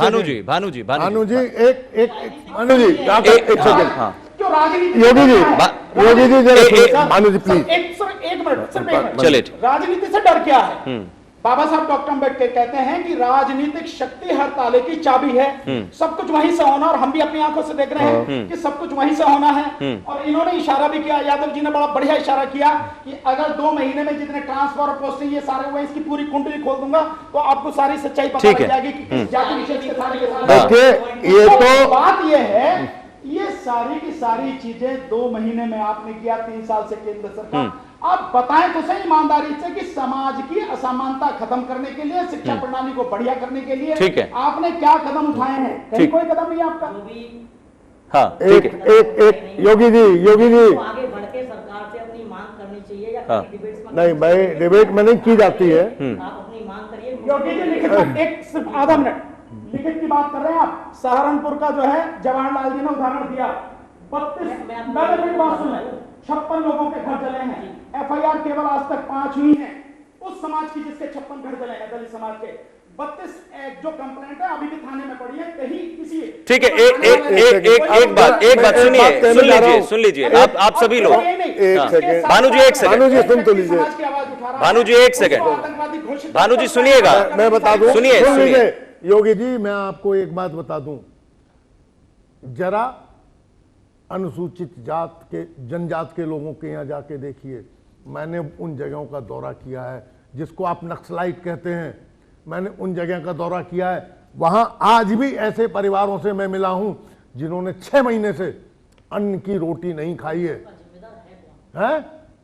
आप भी तो भागीदार हो। सुन तो लो, आपके सरकार मैं मंत्री हैं, सुन तो, अरे जरा सुन तो लो यादव जी, जरा सुनोगे यार, सुन लो। आप भी तो बराबर के चोर हो उसमें। मैं उन सरकार अरे यार मैं जो बात कर रहा हूँ 3 साल की नहीं कर रहा हूँ, मैं 3 साल को नहीं कर रहा हूँ। 3 साल की एक उपलब्धि बताओ। अरे भाई मैं आपके 5 साल तुम्हारी सरकार रही है, 5 साल तुम्हारी चलिए ठीक है, आप ये चर्चा बात कर रहा हूँ। ये मैं उन्हीं क्षेत्रों की बात कर रहा हूं। एक सेकंड और वहाँ लोग एक ऐसे हैं सेकंड जिन्होंने 6 महीने से जवाहर साहब एक अन्न का सेकंड दाना नहीं खाया, रोटी नहीं खाई है, हाँ। वो क्या खा रहे हैं? जड़ें खा रहे हैं। एक सेकंड सर, एक सेकंड कुलदीप साहब, मुझे एक ब्रेक लेना है, फिर उसके सरकार में हाँ, है, हाँ। आप प्रतिनिधित्व करते हैं, ठीक है। क्यों नहीं ऐसा भारत सरकार ने ठीक है। बनाती कि जिस जिले में चलिए, ठीक है। ठीक है, ये इस देश ये नहीं सर, ब्रेक के बाद चर्चा ब्रेक के बाद करेंगे, चर्चा ब्रेक के बाद करेंगे। कुलदीप साहब चर्चा ब्रेक के बाद करेंगे, बस चर्चा ब्रेक के बाद। जवाहर साहब एक मिनट, चर्चा ब्रेक के बाद करेंगे। लेकिन सवाल इस बात का, जो बात आपने कही है, आपने उस नक्सलाइट बेल्ट का उदाहरण दिया है, एक सेकंड, आपने उस नक्सलाइट बेल्ट का उदाहरण दिया है, और वहां के जीवन यापन कैसे लोग कर रहे हैं, घास खा रहे हैं, क्या खा रहे हैं। बुंदेलखंड में आप चले जाइए, वहां भी स्थिति ऐसी है। सुन लीजिएगा, ये उस देश की बात है जहां पर सरकारें 1,76,000 करोड़ का घोटाला करती हैं। ये उस देश की बात है जहां पर 2,56,000 करोड़ का घोटाला होता है। ये उस देश की बात है जहां पर 2,86,000 करोड़ का घोटाला होता है। ये उस देश की बात है जहां पर 64,000 करोड़ का घोटाला होता है और 1,86,000 करोड़ का घोटाला होता है। उस देश में अगर किसी को रोटी नहीं मिल रही तो उस देश की सरकार और उसके साथ में सहयोगी ही जिम्मेदार माने जाएंगे, भले वो कितने भी सवाल उठाएं। अगर आप, मेरा मुंसिफी मेरा कातिल है सर, मेरा मुंसिफी मेरा कातिल है। एक छोटा सा ब्रेक जल्द लौटते हैं, एक छोटा सा ब्रेक जल्द लौटते हैं। आशीष जी, ये और छोड़ दीजिए। नहीं, ये वही देश है जहां पे बड़े बड़े बिजनेसमैनों का 5 लाख करोड़ रुपया केंद्र सरकार हर साल उनको जो सब्सिडी देती है, ये वही देश है। और ये वही देश है जहां 9 लाख करोड़ का जो एनपी अकाउंट है, सरकार उसे जो अभी तक भी वसूल नहीं कर पा रही। चलिए ब्रेक के बाद आ जाते हैं, अब ब्रेक के बाद आते हैं सर। सिर्फ आधा मिनट योगी जी की बात कर रहा हूं। असमानता यह है कि जब बुंदेलखंड में योगी जी जाते हैं दौरा करने, तो शैम्पू और साबुन बांटे जाते हैं और अधिकारियों द्वारा यह कहा जाता है कि भैया जब योगी जी के सामने जाओ, मुख्यमंत्री के सामने, तो नहा धो के जाना, बदबू नहीं आनी चाहिए। ये है असमानता का कारण। और झांसी में जब एक महिला पहुंची तो उसको खदेड़ के बाहर कर दिया। अधिकारियों की कमेटी है। चलिए वापस आ जाते हैं। योगी जी ने कहा भी ये गलत है, लेकिन और सुनिए, अब मैं किया गया आईडीसी सुनिए, यूपीएसआईडीसी, योगी जी सुन लीजिए, यूपीएसआईडीसी में अरुण कुमार मिश्रा, जो कि बीएसपी गवर्नमेंट में भी चीफ इंजीनियर प्रोजेक्ट थे, ट्रांसगंगा सिटी उन्नाव के, जो 2011 के बाद 2012 में जो नई सरकार बनी सपा की, उसमें भी थे। आप लोगों के नजर में अगर वो गलत है तो उनको कम से कम अब हटा दीजिए। वो आज भी चीफ इंजीनियर प्रोजेक्ट है ट्रांसगंगा सिटी में, और आज योगी सरकार चल रही है। वो अरुण कुमार मिश्रा, जिनके ऊपर 500 करोड़ रुपए का और आय से अधिक संपत्ति, सीबीआई रेड, जेल भी गए, 62 दिनों के बाद उन्होंने ज्वाइन किया था ऑफिस। आप उनकी बात कर रहे हैं, और आप उन जैसे लोगों को रखकर सरकार में यूपीएसआईडीसी, जिसके ऊपर कलंक लगा है बार बार करप्शन का, उस संस्था को चला रहे हैं जो आजकल लोगों के प्राइवेट इंफ्रास्ट्रक्चर को डेवलप करती है, जिसकी जिम्मेदारी औद्योगिक विकास की थी। आप उसकी बात कर रहे हैं। ये बहुत सारे चर्चा की बात है, लेकिन फिर भी मुझे लगता है कि इस चर्चा को हमें थोड़ा विस्तार देना चाहिए। हम शैक्षिक और आर्थिक मामलों पर भी जाएं कि लोगों को जहां तक आर्थिक विषमता से जूझना पड़ता है, शैक्षिक विषमता से जूझना पड़ता है, वो सुधार कैसे हो। क्योंकि देखिए, समाधान की तरफ भी चर्चा बढ़नी चाहिए, बहुत जरूरी है। मुझे लगता है केवल चर्चा करने से, एक दूसरे पर वाद विवाद करने से कोई हल नहीं कर लेगा, नहीं तो हम लोग इस चर्चा को भी आगे बढ़ाएंगे। ब्रेक के बाद स्वागत है आप सभी का। चर्चा चल रही है समानता के ऊपर। संवैधानिक जो मूल्य हैं, क्या उनका समाज निर्वहन करता है या नहीं। यहां पर वही समाज है कि एक आर्थिक रूप से मजबूत मुस्लिम अगर किसी ब्राह्मण लड़की से शादी कर लेता है तो उसको लव जिहाद का नाम नहीं दिया जाता। लेकिन अगर कोई गरीब मुस्लिम लड़की को कोई हिंदू लड़का, या कोई गरीब हिंदू लड़के को कोई मुस्लिम लड़की से अगर उसके साथ उसका प्यार हो जाता है या उसके साथ उसकी शादी हो जाती है, तो उसकी घर वापसी करवाई जाती है और उसका नाम दिया जाता है लव जिहाद। ये वही समाज है जहां पर हम सामाजिक मूल्यों को शायद भूल चुके हैं। हम सिर्फ बात करते हैं राजनीति की, क्योंकि यहां से पोषण मिलता है, पैसे मिलते हैं, मलाई मिलती है। चर्चा को एक बार फिर से योगी साहब, आपके ऊपर भी बहुत सारे सवाल हैं, भानु जी ने भी बहुत सारे सवाल दागे। देखिए, चर्चा में ये जाहिर तौर पर हमारे साथ योगी आदित्यनाथ नहीं है कि उनसे हम सारे सवालों का जवाब ले लें। हमारे साथ योगी कौशलनाथ जी हैं, तो कम से कम समाज को चूंकि ये रिप्रेजेंट करते हैं बतौर योगी, तो मैं चाहूंगा कि शिक्षा में भी बड़ी सारी अव्यवस्थाएं हैं। हाँ बिल्कुल जिहाद वाला, जी जी। लव जिहाद किसे कहते हैं? हिंदू युवा वाहिनी के कार्यकर्ता, आप हिंदू युवा वाहिनी के मंडल प्रभारी हैं। लोगों के घर में घुस गए, लड़कियों के घर में घुस गए, लड़का लड़की अगर एक बंद कमरे में कुछ भी कर रहे हो, उससे क्या कंसर्न था उनका? किसे कहते हैं? पहले आप वो कॉन्सेप्ट सब चीज को लव जिहाद में ना डालिए। लव जिहाद उससे कहते हैं जब कोई मुस्लिम युवक हिंदू नाम से उसको गलत फहमी करके अगर प्रेम प्यार की परिभाषा को बनाने वाले आप लोग कौन होते हैं? अपनी पहचान बताइए ना। मैं योगी हूँ तो मैं गर्व से कहूंगा मैं योगी हूँ। आप चौबे जी हैं तो आप गर्व से कहो ना चौबे जी हैं। अगर आप खान साहब हैं तो क्या कह रहे हैं ब्राह्मण? आप कहो ना खान साहब है। ये तय करने वाला ये कौन सी एजेंसी है जो तय करती है कि ये लड़का झूठ बोल रहा है? है ना, झूठ बोल रहा है, जब उसका झूठ बाद में पकड़ा तो ये जाता भी है। सुनाई पड़ता है कि लड़की पर दबाव डालकर आप लोग घर वापसी कराते ऐसा हैं। कुछ नहीं है, जब पता चलता है सच तो कभी पता चलेगा, कब तक अपना कोई सच छुपा सकता है। अगर गलत जानकारी से प्यार भी किया है तो वो सत्य नहीं होता, क्योंकि प्रेम को भी पूजा कहा जाता है, तो उसमें सत्यता को आना जरूरी है। और जहाँ सत्यता के साथ प्रेम है, चाहे हिंदू मुस्लिम का हो, उससे हमें कोई आपत्ति नहीं, वो लव जिहाद में नहीं आता। ठीक है। लेकिन गलत तरीके से करने वाली हर चीज गलत कही जाती है। अगर वो लव जिहाद से है तो वो चाहे हिंदू लड़का करे, ब्राह्मण लड़का करे या कोई और करे, कोई भी करे, चाहे कोई भी मुस्लिम ज- लड़का हाँ, करे, कोई ठीक है। दिक्कत नहीं। अगर जिहाद लव जिहाद करेगा तो उसकी घर वापसी कराई जाएगी। ठीक है। लेकिन जो बात हमारी चल रही है समानता को लेकर, समाज वो है कहाँ? उसमें आप लोगों की, जैसे आपके ऊपर बार बार सवाल ये कहे कि आप ही जिम्मेदार हैं, तो मैं कहता हूं आप ही नहीं बल्कि हम जैसे सब लोग जिम्मेदार हैं, अगर वो समाज को समझते नहीं है तो। आखिरकार अभी एक ही योगी आए हैं, अभी योगियों को समझने में मतलब हम इंतजार करें कि और योगी आएंगे? योगियों को राजनीति में आने की जरूरत ही क्या पड़ती है, अगर राजनेता अपना राजधर्म क्या मैं ये भविष्य देखूं कि आप भी राजनीति में आएंगे? नहीं, अभी तो ऐसा कुछ नहीं है। बाकी लेकिन देख सकता हूं। योगियों को राजनीति में आने की आवश्यकता नहीं है। अगर राजनेता अच्छा। अपना राजधर्म निभाते ठीक है। और तो यानी कि शुरू से ही हाँ। भारतवर्ष की परंपरा रही है, जितने भी राजा महाराजा रहे हैं उनकी गद्दी पर योगी बैठाते थे, वो अपने गुरु से या परंपरागत महाराज किसको बैठाऊं, तो ये देश योगियों का है। योगियों मतलब वो राजा अकुशल मानते थे अपने आप को? नहीं, हाँ।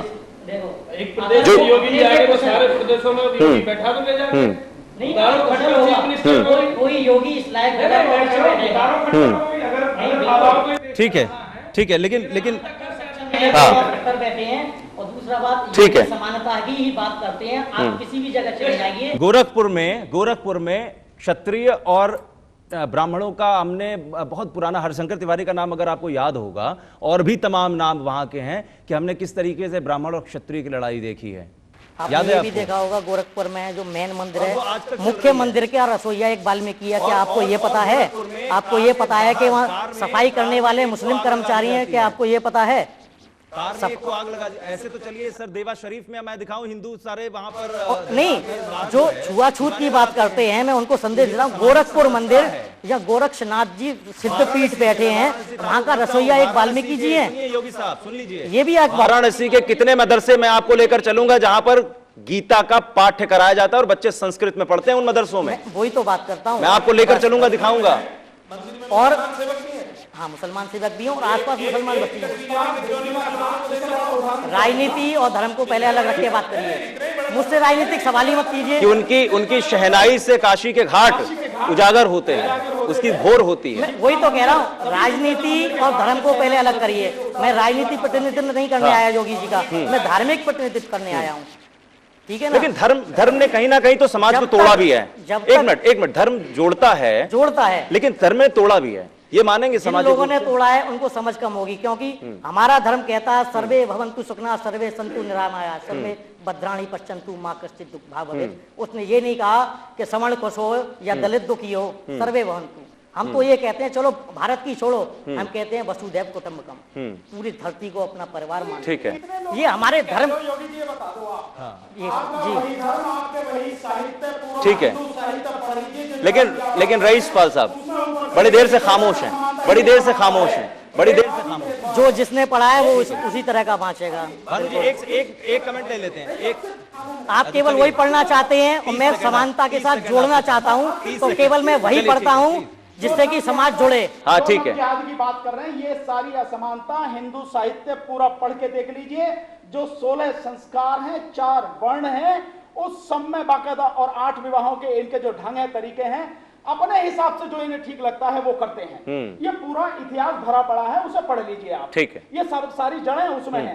जो ठीक इनको है। ठीक लगे वो ठीक, जो इनको ठीक नहीं लगे वो बेकार। ठीक है। जो समाज को ठीक लगे वो हमको ठीक। देखिए, बहुत देर से रिजर्वेशन पे बात हो रही है और एजुकेशन और राजनीति पे चली रही है, उस मुद्दे में बोलूंगा नहीं ज़्यादा।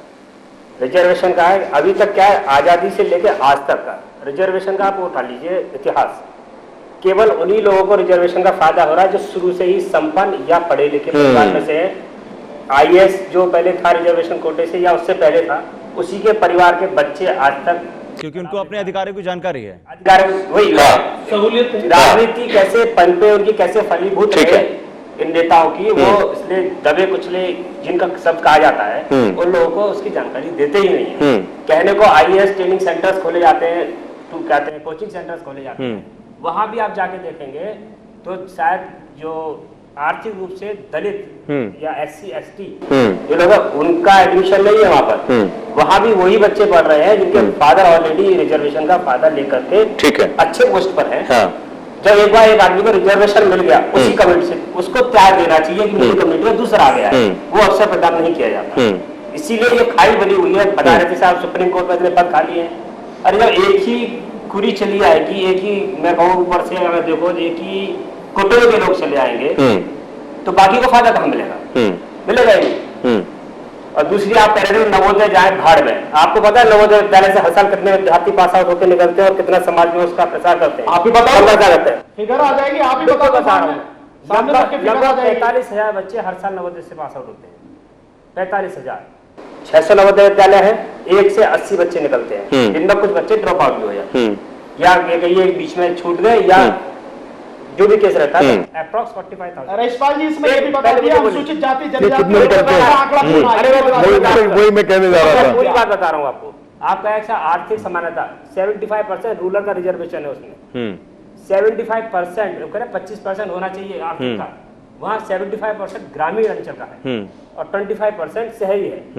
उसमें भी जो एज पर रूल रिजर्वेशन का है उसके हिसाब से एडमिशन होता है। अगर बच्चा 8th के बाद छोड़ के चला जाता है, जिस कोटे का जाएगा उसकी वैकेंसी 9th क्लास में केवल उसी कोटे में भरी जाती है, दूसरे कोटे से नहीं भरी जाती। अभी मैं एक छोटा सा उदाहरण, आंकड़े मेरे पास क्लियर है, अलीगढ़ नवोदय के, उसमें 9 वैकेंसी 9th क्लास की निकली, जिसमें से एक जनरल ग्रामीण क्षेत्र की लड़की की जगह थी और बाकी सारी जो है SC ST BC की, क्योंकि वही बच्चे वहां से स्कूल छोड़ के गए उसी कम्युनिटी के, तो उन्होंने फिर उसी से करते हैं। वहां इस चीज का फर्क नहीं है। अगर दूसरी SC या ST का एडमिशन नहीं लेता है, वैकेंसी खाली लगी तो जनरल से नहीं भरी जाएगी वहां पर, वहां उसी से भरी जाएगी। और वहां ये नहीं सिखाया जाता बाद में, क्योंकि ये हमारी मजबूरी है कि ये पता पड़ता है। मैं तो इस चैनल के माध्यम से, डिबेट के माध्यम से माननीय प्रधानमंत्री और राष्ट्रपति से कहते हैं, आग्रह करूंगा कि हमारे जन्म प्रमाण पत्र में से जाति और धर्म का कॉलम ही हटा दिया जाए, ये सारी जगह खत्म हो जाएगी, राष्ट्रीयता रखी जाए।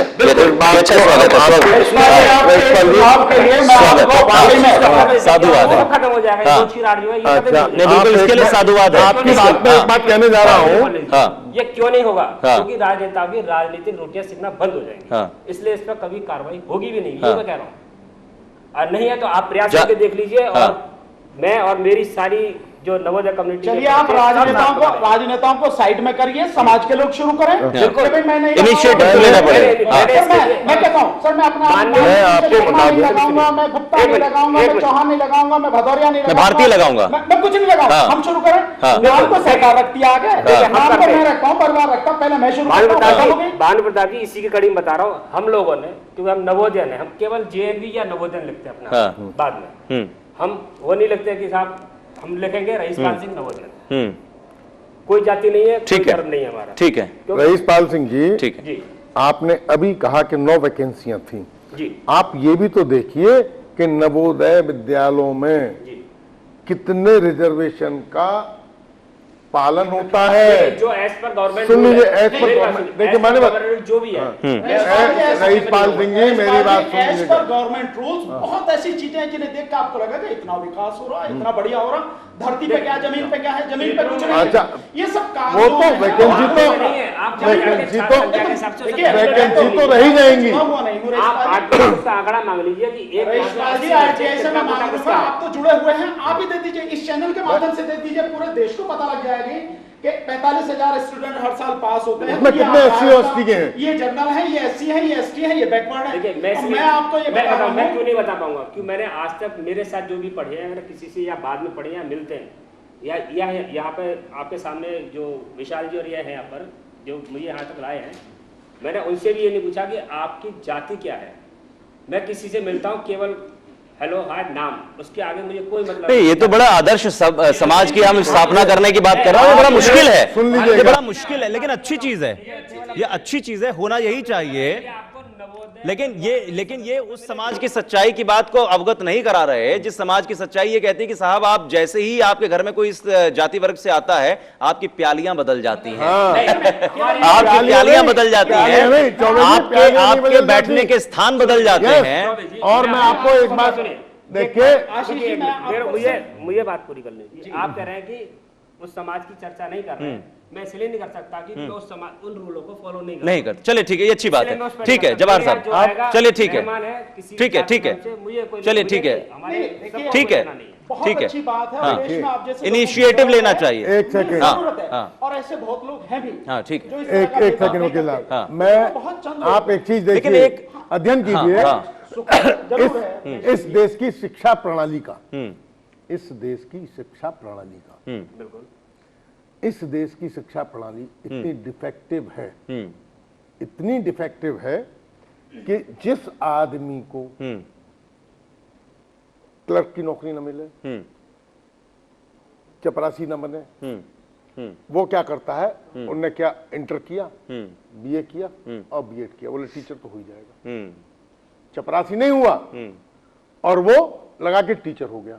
तो जो आदमी इतना मस्त रहा, जो आदमी इतना मस्त रहा कि वो चपरासी नहीं हो पाया, लेकिन काम क्या कर रहा है, शिक्षण संस्थान में टीचिंग का काम कर रहा है। आप किस आधार पर कह सकते हैं, मुझे आंकड़े देंगे जरा से? मैं आपको दे दूंगा, बताइए ना। जितने नहीं, जितने बताइए, सुनिए, आप उस कम्युनिटी की बुराई कर रहे हैं, उस शिक्षक की बदनामी कर रहे हैं जिसकी वजह से आप यहाँ बैठे हैं। मैं आप नहीं पढ़ सुन पाते, लीजिए, शिक्षक नहीं होता, सुन जो लीजिए, कि शिक्षक नहीं आज होता, आप भी नहीं पढ़ पाते। आप बात क्या कर आज रहे भी हैं? रईसपाल सिंह जी देखिए, जाके जो देहात, अरे यार जाके देखो तो सही, वो राजनेता बनता है, जो पढ़ नहीं जा- पाता नेता बनता है। यूपी का जाके बिहार का उप मुख्यमंत्री के लिए जाके देखिए, बात कर रहे हैं इसकी। जाके देखिए देहातों के स्कूलों में जहां नौ टीचर हैं और पूरे 2 टीचर आते हैं। लेकिन यहाँ की व्यवस्था, मैं यहाँ की आपकी बात व्यवस्था, करता हूं। यहाँ की व्यवस्था यही खराब नहीं है।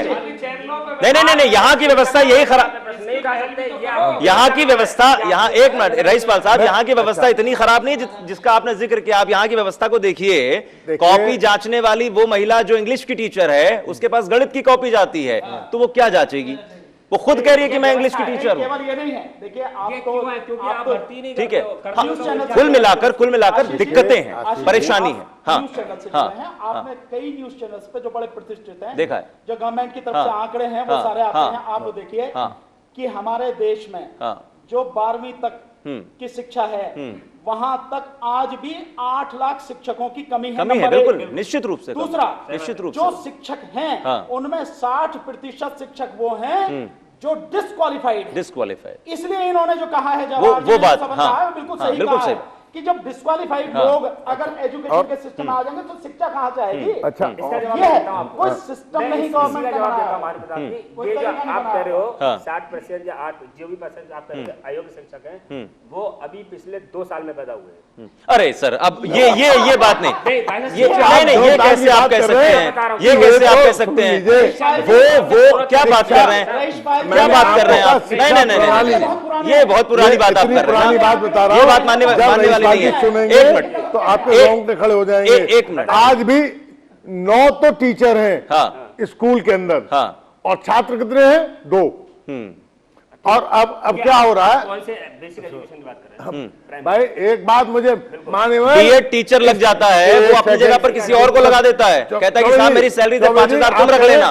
बेसिक एजुकेशन, ये हाल है। बगैर बेसिक ये हाल है। एजुकेशन कहते के हैं गांव है में क्या? कौन जाएगा पढ़ाने के लिए? इसी पे वो कहता है गांव में कौन जाएगा पढ़ाने के लिए? और आज भी अलीगढ़ में भी इसी बेसिक बात पर बेसिक RTI शिक्षा, लगाई है, बेसिक लगाई शिक्षा है। में, एक सेकंड, हाँ। बेसिक शिक्षा में आज भी हाँ। केवल उन जो गवर्नमेंट चलिए ठीक है, अब हाँ। स्कूल्स हैं, हाँ। उनमें वही लोग ठीक है, जाते हैं जवाहर साहब। जिनको दोपहर का चलिए, मिड मैं डे अब मील थोड़ा मिलता है। समाधान की तरफ बढ़ता हूं। मैं किताबें चाहूंगा कि मिलती हैं। एक मिनट, चर्चा भी जिस भी विषय को लेकर हुई, और कई सारे और भी बीच में विषय है, रईसपाल साहब एक मिनट, मैं चाहूंगा कि उस पर अपने अपने बिंदुगत करते हुए आप लोग उसके समाधान भी दें कि क्या कुछ होना चाहिए। ये बहुत जरूरी है, क्योंकि हर चर्चा का कोई ना कोई जो है निकलना चाहिए, नहीं कि हमने इसमें चर्चा क्या की। योगी साहब आप बताइए और समरसता का प्रतीक हो।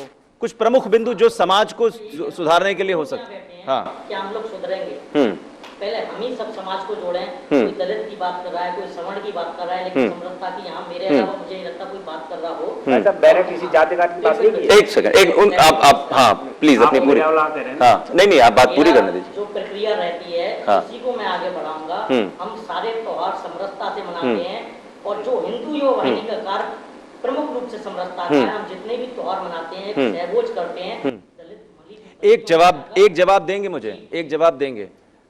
जिस तमाम चीज़ों का आप लोगों ने जिक्र किया कि हम प्याली अलग रखते हैं, बाबा साहब का आपने जिक्र किया कि उनको अलग से घड़ा रख दिया गया था कि तुम इसी से पानी पियो, तुम्हारी चटाई वहाँ है या तुम्हारा दरा वहाँ है। अगर कानूनी तौर पर यह अधिकार दलितों को नहीं मिलता या उस जाति वर्ग विशेष के लोगों को नहीं मिलता तो क्या मंदिरों में घुसने देते? बिल्कुल घुसने देते, नहीं घुसने देते, बिल्कुल घुसने देते, नहीं घुसने देते। अगर घुसने देते तो आज भी ये योगी समाज जी, में आता ही नहीं। आज भी साउथ में ऐसे, सुन लीजिए, जहां नहीं योगी घुसने जी, देते हैं। योगी जी, जो दलित जिस भगवान की मूर्ति को बनाता है और पैर लगा के बनाता है, और जब मूर्ति कंप्लीट हो जाती है तो वो उसके दर्शन करने नहीं जा सकता। मैं आपको दिखा सकता ये हूं, सुधार की जरूरत है। मेरा सवाल ये है सुधार की तरफ, मेरा सुधार की तरफ हाँ सर, एक सेकंड आएंगे आपके पास। क्या कर सकते हैं? हाँ हाँ कोई क्या कर रहा है? हम देखिए बदलाव, ठीक है। आप क्यों भूल जाते हैं? बदलाव एक ही क्रांति, ठीक है, एक मिनट, जवाहर साहब आएंगे आपके पास, आएंगे। हाँ योगी अपना संदेश क्या हाँ। देंगे? मैं अपनी कमेटी, अपने संतों को, ठीक है। जो भी मठाधीश हाँ। मंदिर के आज एक यही संदेश हाँ देता हूं, जो गोरक्षपीठ आज एक रेजोल्यूशन ले लेते हैं, इसी चर्चा में एक रेजोल्यूशन लेते हैं हम लोग सब लोग कि आप अपने एंड पे क्या करेंगे, अपने स्तर पर क्या करेंगे, कुछ नई बात ऐसी जो समाज को जागरूक करने के लिए, उसको एकजुट करने के लिए करने आगे बढ़ाऊंगा। ठीक है। प्रमुख रूप से हमारा यही कार्य रहता है। हम संदेश देते हैं कि चारों वर्ण भारत माता के पुत्रों के समान है और समान रूप से आगे सबको अधिकार समान मिलना चाहिए। यहाँ कुछ लोग अलीगढ़ के एक दो होंगे, वो बताएंगे हमारा पिछला रसोईया जाटव समुदाय से था जब तक वो जीवित था। और मेरे मंदिर ठीक है, में ठीक है। जो पुजारी हैं हाँ सारे पंडित नहीं है। हाँ। हर कम्युनिटी के लोग आज भी मंदिर में पूजा प्रमुख पुजारी के पद पे भगवान के सम्मुख बैठ के लोगों का प्रसाद चढ़ाते हैं। ये शायद पहला मंदिर होगा अलीगढ़ का, आप पता कर लीजिए जाके। चलिए ठीक कोई है, वैश्य समाज से, ठीक कोई है। दलित समाज और कोई बिंदु आपके जहन से? और हाँ। समाज को जोड़ने के लिए अपने प्रमुख जो त्योहार हैं हाँ। उन पे यही समृद्धि हाँ। का सहयोग आमंत्रण करना चाहिए। उनके मन से हिचक दूर करनी चाहिए कि आप कौन है। कम से कम सहारनपुर जैसा मामला या मुजफ्फरनगर जैसा मामला ना हो दोबारा। क्या बता रहा हूं? हाँ ठीक है। अलीगढ़ में सहारनपुर जैसा हाँ। ही मैटर हो गया था। हाँ। आपने सुना होगा अखबारों के जरिए ठाकुर समुदाय और दलित समुदाय का। हाँ। तो हमने एक स्थानीय विधायक हाँ। रणवीर सिंह के हाँ। साथ मिलकर हिंदू युवा वाहिनी एक पक्ष के पास हो गए, एक पक्ष के पास सहारनपुर। लेकिन प्लीज आप लोग पैरेलल सत्ता मत चलाइएगा, क्योंकि ये भी सवाल आप लोगों पे आप इस समय उठ रहे हैं कि पैरेलल सत्ता चला रहे हैं आप लोग उत्तर प्रदेश के भीतर, ये मत करिए। हाँ हाँ कि भगवा डाल लिया और चल दिए सत्ता चलाने के लिए, और आप किसी भी विभाग में घुस जाते हैं। ये इतना ही तो चाहिए। हाँ नहीं वो अच्छी बात, आप नहीं आपकी तारीफ हो रही है, आपकी तारीफ हो रही है, आपकी तारीफ हो रही है। योगी जी, नहीं कौशल नाथ जी, एक सेकंड, एक मिनट, जवाहर साहब एक सेकंड, जवाहर साहब एक सेकंड। कौशल नाथ जी, आपकी एक मामले पे जिस विषय वस्तु का आपने जिक्र किया है उस पर आपकी तारीफ हो रही है। उसमें जयवीर सिंह और आप हाँ आप लोगों ने जो स्टेप उठाया उसकी तारीफ हो रही है, और हाँ मैं चाहूंगा कि ऐसा ही हो। आग लगने से बचा लिया। हाँ ठीक है। जाति का संघर्ष हाँ होता है, उसको हाँ सही कर दिया। हाँ उसके लिए हाँ मान्य दलित हाँ। सिंह जी दोनों ही बनाए के बाद। हाँ नहीं तो ये होना भाई चाहिए। इसकी हाँ एक मिनट आएंगे जवाहर साहब, आप कुलदीप जी माफ कीजिएगा, आपको रोक दिया कुलदीप। हाँ हिंदू मुस्लिम का टकराव हो रहा हाँ था। ठीक है। जब मैं लखनऊ में योगी जी के साथ मीटिंग कर रहा था, जस्ट फोन आता है एसपी टीम का, साहब का कि इन लड़कों को रोक लीजिए। एक फोन पर उनके मैंने हिंदू लड़कों को वहां से आगे नहीं बढ़े। यानी कि अराजकता है समाज में, अराजकता है, अपने आप अराजकता है कहीं ना कहीं ना। नहीं रोकना अलग बात है। समाज में सामाजिक समरसता तब तक आप, एक मिनट, सवाल ये है कि हमारा कोई पिता है, उसने संस्कार मुझे एक बार दिए, अब मैं बार बार भूल जाऊं, वो बार बार मुझे रेगुलेट करे, ये कौन सी बात होती है? आपके वो लड़के जाने ही नहीं चाहिए थे। अगर उनको ये दिशा निर्देश शुरू से था तो उनको जाना ही नहीं चाहिए था कि आपको रोकने की नौबत आती। खैर कुलदीप अब ठीक है सर, नहीं ठीक है, बिल्कुल नहीं जाना चाहिए, लेकिन गलती लेकिन दूसरे आगे से पक्ष अब की नहीं भी तो हो सकती है। चलिए ठीक है, मान लेते हैं दोनों पक्षों को। खैर कुलदीप साहब ठीक है, कुलदीप साहब हाँ सुझाव भी और जो संक्षेप में। हाँ अपील भी और एक सुझाव हाँ जी जी कि जैसे भाई अभी बता रहे थे वो हाँ। कि कुछ लोग खाना नहीं खा पाते, भूखमरीज मर जाते। अगर हम लोग 60 साल 70 साल बाद भी बैठ के ऐसी चीजों पे बात करेंगे ना, तो हमसे हो सकता है हमसे बुरा कोई आदमी नहीं। हाँ कि आज जहाँ एक तरफ हम वर्ल्ड वाइड बातें करते हैं, तो एक तरफ फिर हम आकर के भूखमरी पे खड़े हो जाते हैं। ये दायित्व उत्तर प्रदेश सरकार हो या केंद्र की सरकार, अपनी सहूलियत के अनुसार तो इनके सारे बिल पास हो जाते हैं। क्या कोई ऐसा बिल बनाया कि जिस कलेक्टर को, एसएसपी को हम नियुक्त करते हैं कि अगर भुखमरी से कोई भी आदमी मरा, चलिए ये एक नया स्टेप, एक नया नहीं एक नया, कुलदीप साहब एक नया स्टेप, देखिए, एक नया स्टेप। हाँ नहीं पता हो तो डीएम को, नहीं अब वही बात है ना, सुनिए जिसको वो यूज नहीं सुनिए, अन्नपूर्णा थाली का जो कॉन्सेप्ट लेकर आए हैं, इस पर सवाल करेंगे। अगर ये काम नहीं हुआ तो जरूर करेंगे। समाजवादी थाली भी आने वाली थी, उसी के पैरेलल अन्नपूर्णा थाली आ गई, वो अलग बात है। कुलदीप जी, ठीक है, कुलदीप जी, एक हाँ, बिल्कुल एक दोषी, महोदय, समाज दोषी है। अनुरोध कर दूं मैं, एक अनुरोध कर दूं। हाँ आप जो मैंने भुखमरी वाली बात कही है, सर, मैं सुन तो लीजिए, ये भी हम सब लोग ये भी जिम्मेदार हैं। सामंतवादता का वो है कोई सामंतवाद कि का वहां काम नहीं है। क्यों अगर आप एक बात बताइए, नक्सलाइट क्या है? मुझे बात समझिए। नहीं, नक्सलाइट की जो बात करते हैं आप, नक्सलाइट क्या है? चलिए आप वहां ठीक, फिर जाके चर्चा देखिए भटक ना। जाएगी, चर्चा भटक जाएगी। एक मिनट, भानु प्रताप सिंह जी, इस चीज को, इस इशू को अपनी तरफ से आप कंक्लूडिंग कमेंट के तौर पर, ठीक है कुलदीप साहब, चलिए ठीक है, आपकी बात सही है। हाँ नहीं बिल्कुल, बहुत व्यापक विषय, बहुत व्यापक विषय, नहीं बहुत व्यापक विषय है, नक्सलवाड़ी पहुंचना पड़ेगा हमें, छोड़ दीजिए उसको। खैर हाँ, अगर ठीक पढ़ोगे है। तो फिर खुद नक्सलवादी हो जाओगे। चलिए ठीक है। जो मैं समझता हूँ हाँ व्यवस्था मेरे हिसाब से कैसे ठीक हो सकती है, जो जी। मुझे समझ में आता है। जी जी, एक तो हमारी कथनी करनी जो है उसमें अंतर बिल्कुल खत्म होना चाहिए, ठीक है, बिल्कुल विशेषकर बिल्कुल।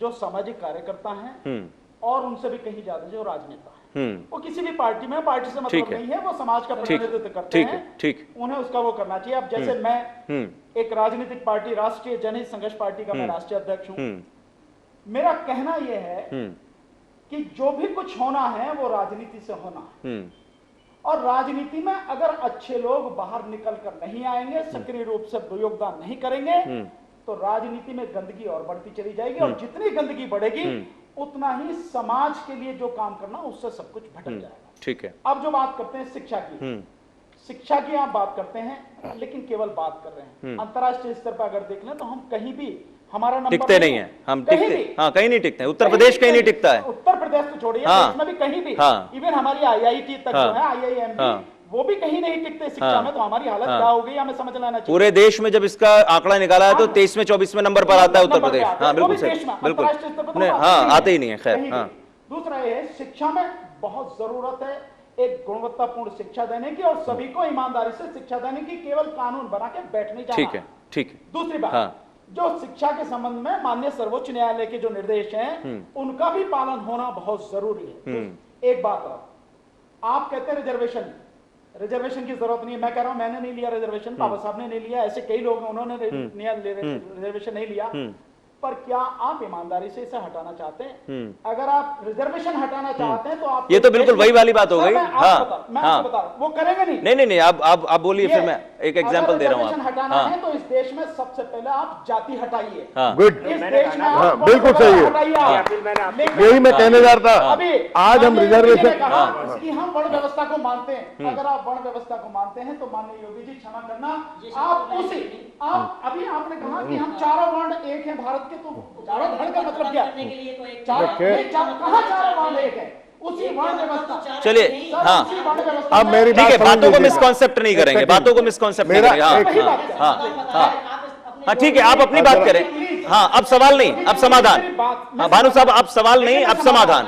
हाँ नहीं नहीं, समाधान बता रहा हाँ ठीक है, हूं। इससे परेशान मत हाँ होइए। नहीं अब ठीक है, चलिए। समाधान ये है, हाँ हम रिजर्वेशन खत्म करना चाहते, तो मैंने हाँ। बताया जाति खत्म हाँ, करो, बिल्कुल वर्ण सही। व्यवस्था खत्म करो, हाँ। नहीं करते। हाँ। इसके अलावा हाँ अगर आप रिजर्वेशन खत्म करना चाहते हैं तो इस देश में गुणवत्तापूर्ण बढ़िया, जो सबसे बढ़िया हो, राजधानी के, देश की राजधानी के स्कूल में जो सबसे बढ़िया एजुकेशन हो, वही आप सरकारी दूर-दराज स्कूल, के हाँ, गांव में हाँ। वहां पहुंचाइए। ठीक वही है। एजुकेशन, हाँ। वही एजुकेशन, हाँ। और बिल्कुल समान होनी चाहिए, हाँ। और सबको होनी चाहिए। हाँ। और साथ में हम अपने नाम के पीछे जो लगाते हैं ना, जिससे हमारी जाति का एकदम पता लग जाता है, ये शब्द हम हटाएं। इतनी हिम्मत है किसी में, तब होगा। जब ठीक तक है। ये सब नहीं होगा, हाँ। नहीं होगा। दूसरा मेरा मानना यह है, 1 मिनट आपकी लूंगा, यहां पर अगर कोई गंदगी होती है, किसी के साथ कोई दिक्कत हो जाए, तो हम उसकी रिपोर्ट लिखाते हैं। अब मैं इन्वेस्टिगेटिंग एजेंसी पे आ रहा हूं, जो स्टेट का मसला है, सेंटर का नहीं है। हाँ। लेकिन स्टेट में जहां जहां भी हैं, जिनकी भी गवर्नमेंट है, वो ईमानदारी से चाहे तो वो कर सकती हैं। वो क्या है कि पुलिस व्यवस्था जो है वो पुलिस व्यवस्था आज की तारीख में पूरी तरह से सड़ चुकी है। और स्टेट गवर्नमेंट जो है उनमें इतना कलेजा होना चाहिए, इतना हौसला होना चाहिए, इतनी बुद्धि होनी चाहिए। अगर वो पूरा पुलिस सिस्टम हमें बिल्कुल हटा के नया सिस्टम लगाना पड़े तो हम लगाएं। और मेरा विश्वास ये है कि अगर हमने वो पुलिस सिस्टम ही सही कर दिया तो इस देश की कम से कम 70% समस्याओं का तबादलों से समाधान फर्क हो नहीं जाएगा। पड़ता, सफाई से फर्क समाधान हो पड़ता। हाँ जाएगा। बिल्कुल सही बात। लेकिन हम वो चाहते नहीं समाधान करना। आज भी उत्तर प्रदेश के भीतर कम से कम 2 लाख पुलिसकर्मी चाहिए जिनकी रिक्तियां हैं, कम से कम बता रहा हूं मैं आपको, कम से कम बता रहा हूं सर। ये तो सरकार की रिपोर्ट है, जितने चाहिए अगर ईमानदारी से चाहें तो कम से कम 5 लाख चाहिए होंगे पुलिस अधिकारी चाहिए। दूसरी बात, हमें ध्यान जो देना है, सरकार को ध्यान देना है, देश में 17 करोड़ लोग बेरोजगार हैं। उत्तर प्रदेश की बात करें तो 4 करोड़ लोग बेरोजगार हैं 22 करोड़ की आबादी में। बिल्कुल हमें उस पर ध्यान देना, कोई ध्यान नहीं दे रहा। ठीक है। शिक्षा की हालत बद से बदतर हो गई, उस पर ध्यान नहीं दे रहा। जब तक हम इन चीजों पे ध्यान नहीं देंगे तब तक समाधान चलिए ठीक है मिलेगा। जवाहर, हाँ ठीक है जवाहरलाल जी, इस प्लेटफॉर्म आपके माध्यम से कहना चाहूंगा कि आप इन सभी पुराने नेताओं को देख चुके हैं। जो अच्छा है उसका साथ दें, जो अच्छे नहीं है वोट से उनका सफाया करें। चलिए ठीक है, ठीक है।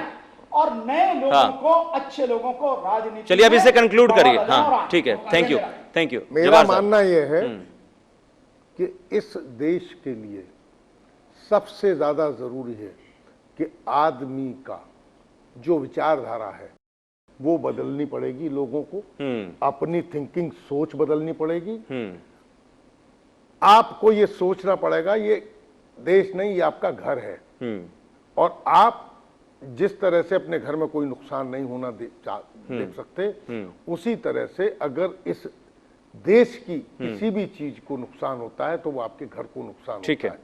अगर आप इस मानसिकता को बदल लेते हैं तो कोई वजह नहीं है कि इस देश से जातिवाद भी खत्म हो जाएगा, वर्गवाद भी खत्म हो जाएगा। और शिक्षा प्रणाली, आप हर एक को वो शिक्षा के अवसर प्रदान करावें। जो वकील साहब ने कहा, मैं इनकी तायद करता हूं उस बात को कि शिक्षा आज है क्या, रिजर्वेशन खत्म करने में कोई दिक्कत नहीं है। हम कहते हैं आज रिजर्वेशन खत्म हो जाए, बिल को खत्म कर दीजिएगा, लेकिन सबसे बड़ा काम ये कर दीजिएगा कि इन सब वर्गों को एक साथ मिला के इनकी पहचान, जैसे एक मटके में पानी डाल देते हैं, सब एक हो गया। ये उस नदी का पानी, ये उस नदी का पानी, सब एक हो जाता है। अगर एक समुंदर बन जाए तो इस देश की 100% तो नहीं कह सकता, लेकिन 95% प्रॉब्लम वो सब दूर हो सकती हैं। चलिए ये मेरा ठीक है, ठीक है। रईस लाल साहब, बहुत अच्छा बताया आपने। और जैसे मैंने पहले ही मांग की थी चैनल, मतलब मंच के माध्यम से, कि जाति और धर्म का कॉलम हटा देंगे तो सब चीज़ें, समस्याओं का निराकरण हो जाएगा। अब एजुकेशन की बात आ रही है, जैसे सर बता रहे थे कि बेसिक एजुकेशन, वास्तव में सबसे ज़्यादा खस्ता हालत जो है हमारे यहाँ की बेसिक एजुकेशन की है, जो हमारी नींव है। तो नींव ही खराब हो जाएगी तो मंजिल क्या खड़ी होगी।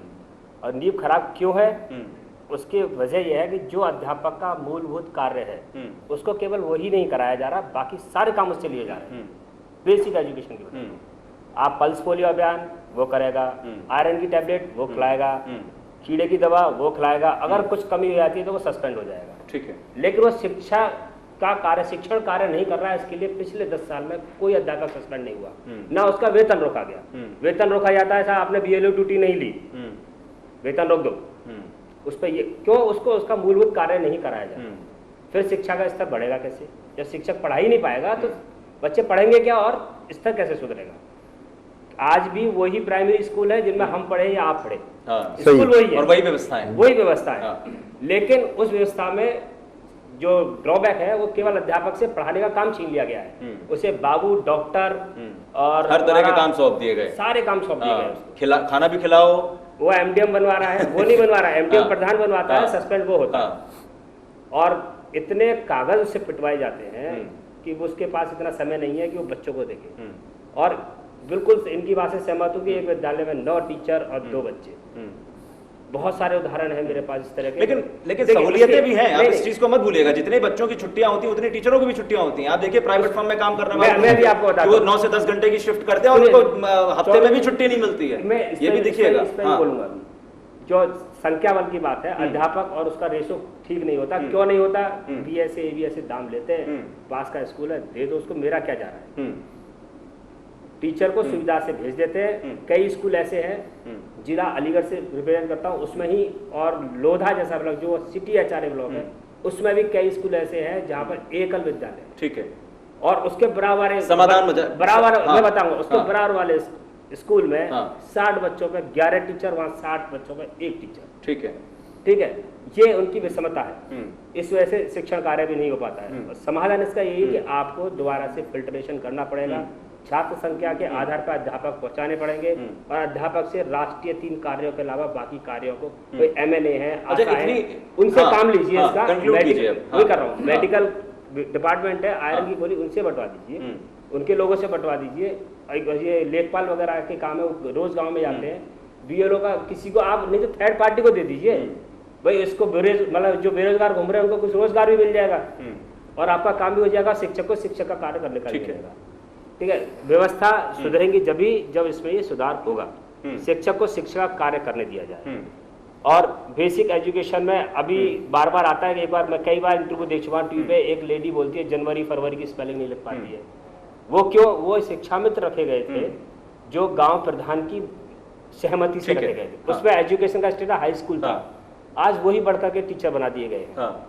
तो जब तक शिक्षक का नाम इसीलिए बदनाम हो रहा है, गुणवत्ता वही खत्म होगी। मैंने शिक्षा के चलिए, बहुत संदर्भ ठीक पे है, पहले कहा ठीक है, सुधार होना ठीक है। चलिए, इसमें सुधार, और मुझे लगता है समाज से जुड़े हुए जितने भी अंग, जितने भी क्षेत्र हैं, हाँ, इसमें एक थोड़ा सा और बोलना चाहूंगा, बहुत संक्षेप में, बहुत मात्र 15 सेकंड आपके पास है। चलिए, क्योंकि 15 सेकंड में हाँ, कंक्लूड करूंगा। हाँ, जो हम लोग कर रहे हैं, JNV फाउंडेशन यही काम कर रही है। अभी मैं क्योंकि अलीगढ़ बेस्ड हूँ तो मैं अलीगढ़ में स्कूल गोद ले रहा हूँ प्राइमरी के, ऐसे स्कूल जो एकल हैं उसमें मेरे अपने साथी लोग जो एलमराइज है मेरे साथी, वो लोग गर्मियों की छुट्टियों में 2 घंटे डेली क्लास लगाएंगे, ठीक है।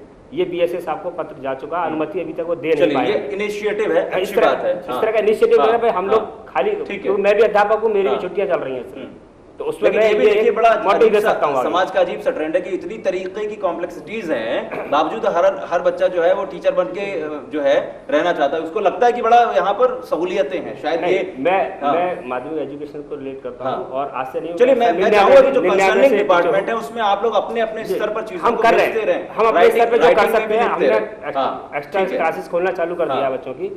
चलिए, कुल मिलाकर जो समाज का जो सामाजिक ताना बाना करने की कोशिश करते हैं, बहुत बहुत शुक्रिया राजपाल साहब, आप रुक जाइए 1 मिनट। हाँ, एक बहुत संक्षेप में, मैंने आपको 15 मैं अपनी संस्था के बारे में बता रही, जो हम कार्य कर रहे हैं वो भी आने चाहिए सामने।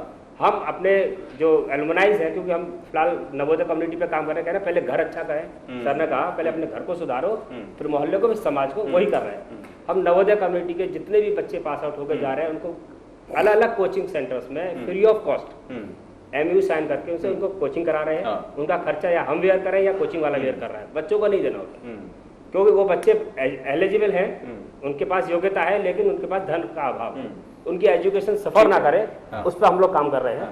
JNV फाउंडेशन उस पर बहुत अच्छे से पिछले 3 साल से काम कर रही है। हमने कई यूनिवर्सिटीज के साथ भी टाई अप किया हुआ है, वहाँ भी एजुकेशन फ्री दिला रहे हैं उनको, कोचिंग सेंटर्स के साथ करा रहे हैं, और उनको ट्रेनिंग, जैसे अगर कोई बच्चा SSC का टेस्ट पास कर जाता है तो इंटरव्यू की ट्रेनिंग, पर्सनली डेवलपमेंट की क्लासेस, ठीक है, मतलब अलग-अलग ये हम लोग उनके साथ कार्य कर रहे हैं। चलिए, ये इनिशिएटिव हो सकता है, और हमारी अपील भी इस चर्चा का जो पूरा एक कहीं ना कहीं कंक्लूडिंग जिस्ट निकलती है वो ये कि सभी लोग अलग अलग वर्गों से हैं, यहाँ पर जाहिर तौर पर प्रबुद्ध हैं, समाज को समझते हैं और अपनी अपनी आवाज़ उठाने की बात और कोशिश हमेशा करते रहते हैं, और आगे भी ये चीज़ जारी रहे, यही कहीं ना कहीं संकल्प हम सभी का होना चाहिए, अलग अलग जो क्षेत्र से आने वाले लोग हैं। लेकिन जब समाज में व्यक्ति को समझने की कोशिश करता है, वही समाज एकजुट होता है। गालिब का एक शेर याद आता है ऐसे माहौल में, कहते हैं कि हर बात पे कहते हो तुम कि तू क्या है, तुम ही बताओ ये अंदाज़े गुफ्तगू क्या है। तो कम से कम जब ये बदलेगा तभी माहौल बदलेगा, तभी ये समाज बदलेगा। फिलहाल चर्चा में आज के लिए आप सभी का बहुत बहुत शुक्रिया। हमारे साथ जो चर्चा चल रही है उस पर मिस्टर अकरम हैं दिल्ली से, वो टेक्निकल एक्सपर्ट हैं, IT एक्सपर्ट हैं, और जाहिर तौर पर शिक्षा की जब प्रणाली में हम सुधारों की बात करते हैं तो टेक्निकली, तकनीकी रूप से क्या वो सुधार आ रहा है हिंदुस्तान की शिक्षा में या नहीं, क्योंकि यहाँ पर जो हमारे साथ पैनल मौजूद है जाहिर तौर पर उनकी तरफ से बहुत सारे सवाल खड़े किए गए हैं, लेकिन एक तकनीकी रूप से मजबूत इंसान जो विशेषज्ञ है वो क्या कुछ अपनी राय रखता है, किस तरह के बदलाव आपको लगता है कि टेक्निकली एजुकेशन में होने चाहिए? देखिए, बात करें अपनी इंडियन एजुकेशन की, हम लोग पैसा बहुत ख़त्म कर रहे हैं। हमारी सरकार पूरी तरीके से पैसा ख़त्म कर रही है, एक अच्छी सैलरी दे रही है हमारे टीचर्स को जो गवर्नमेंट में पढ़ाते हैं, जैसा कि आप सब लोग जानते भी हैं। जैसे कि सर ने कहा एक स्कूल में 9 टीचर्स हैं, उनकी सैलरी कौन दे रहा है? हमारा सिस्टम ही दे रहा है, चाहे वो सरकार किसी की भी हो, लेकिन भरपूर टीचर रखे जाते हैं। और देखा जाए एजुकेशन जो इनपुट हो रहा ना, उस हिसाब से आउटपुट नहीं बाहर आ रहा। कि हमारा जो एक अगर प्राइवेट संस्था होती है तो देखती है हमारा इतना पैसा लगा है तो हम कितना कमा रहे हैं, मतलब उसका आउटपुट क्या लेकर रहा है, बच्चों को कितना शिक्षा प्राप्त हो रही है। यही सिस्टम होता है विदेशों में। अगर आप इसको देखेंगे, अभी हम बोलते हैं कि हम स्मार्ट सिटी बनाएंगे। अगर आप स्मार्ट सिटी का क्या करेंगे जब स्मार्ट क्लासेस नहीं होगी, स्मार्ट एजुकेशन नहीं होगा, स्मार्ट चाइल्ड नहीं होंगे, जब हमारे बच्चे नहीं स्मार्ट होंगे तो हम स्मार्ट विलेजेस का क्या करेंगे, स्मार्ट सिटी का क्या करेंगे? कोई भी चीज़ काम की नहीं है अगर शिक्षा नहीं है। दूसरे देशों ने इसको अपनाया है। आप देखिए हमारे देश में बहुत सारी कोशिश की गई हैं। गुजरात गवर्नमेंट ने स्कूलों में कैमरे लगाए, टेक्निकली देखा जाए कैमरे लगाए गए, वहाँ पर अटेंडेंस के लिए बायोमेट्रिक मशीन लगाई गई। टीचर्स लोगों ने उसको फेल कर दिया, भाई ये काम नहीं करती, क्योंकि उनको नहीं बन रहा था, उससे उनको ड्यूटी पे जम नहीं रहा था। वो इसी हिसाब से वो सिस्टम से छेड़खानी करके उसको हटवा दिया गया, ताकि वो HP ने लगाया था, काफ़ी बड़ा लॉस भी हुआ उसका फंड भी वहाँ पर गवर्नमेंट ने उसको फंसाया। उसके बाद कैमरे लगाए गए। आज एक भी कैमरा वहाँ पर नहीं चल रहा और कोई नियंत्रण नहीं रख रहा। अगर आप कोई सिस्टम लगाते हो, कोई एजुकेशन को स्मार्ट बनाते हो या अपने विकास की बात करते हो, उसमें अगर फंडिंग लगा दी आपने आंख बंद करके, उसके बाद में कुछ भी नहीं करना, नहीं देखना। आज मिड डे मील क्या चल रहा है, अगर हम देखा जाए कि जो फॉरेनर क्लासेस चल रही हैं उतना ही इन्वेस्टमेंट, उससे कम इन्वेस्टमेंट हो रहा है जो जितना हमारे यहाँ हो रहे हैं। एक टीचर आराम से एक क्लास को हैंडल कर सकता है, दूसरे टीचर की कोई ज़रूरत नहीं, ताकि उसके ऊपर कमांड होनी चाहिए मेन लोगों की। अगर वहाँ पर कैमरे लगे हुए हैं तो उसकी अटेंडेंस कैमरे से हो सकती है, उसको मॉनिटर किया जा सकता है, स्मार्ट क्लासेस आ सकती हैं, बच्चों को स्मार्ट किया जा सकता है, मोरल एक्टिविटीज़ उनको बताई जा सकती हैं, ऑनलाइन एजुकेशन हो सकती है। हम लोग वाईफाई फ्री बांट रहे हैं, आजकल इंटरनेट का दौर है, घर घर में टीवी है, मोबाइल है, कैमरा है, हर चीज़ है। तो स्मार्ट सिटी को ना छोड़कर, स्मार्ट सिटी को छोड़कर पहले हम स्मार्ट अपने बच्चों को बनाएं, ताकि हमारा गांव स्मार्ट बने, हमारे स्कूल स्मार्ट बने और आगे चल के हमारा भारत स्मार्ट बने।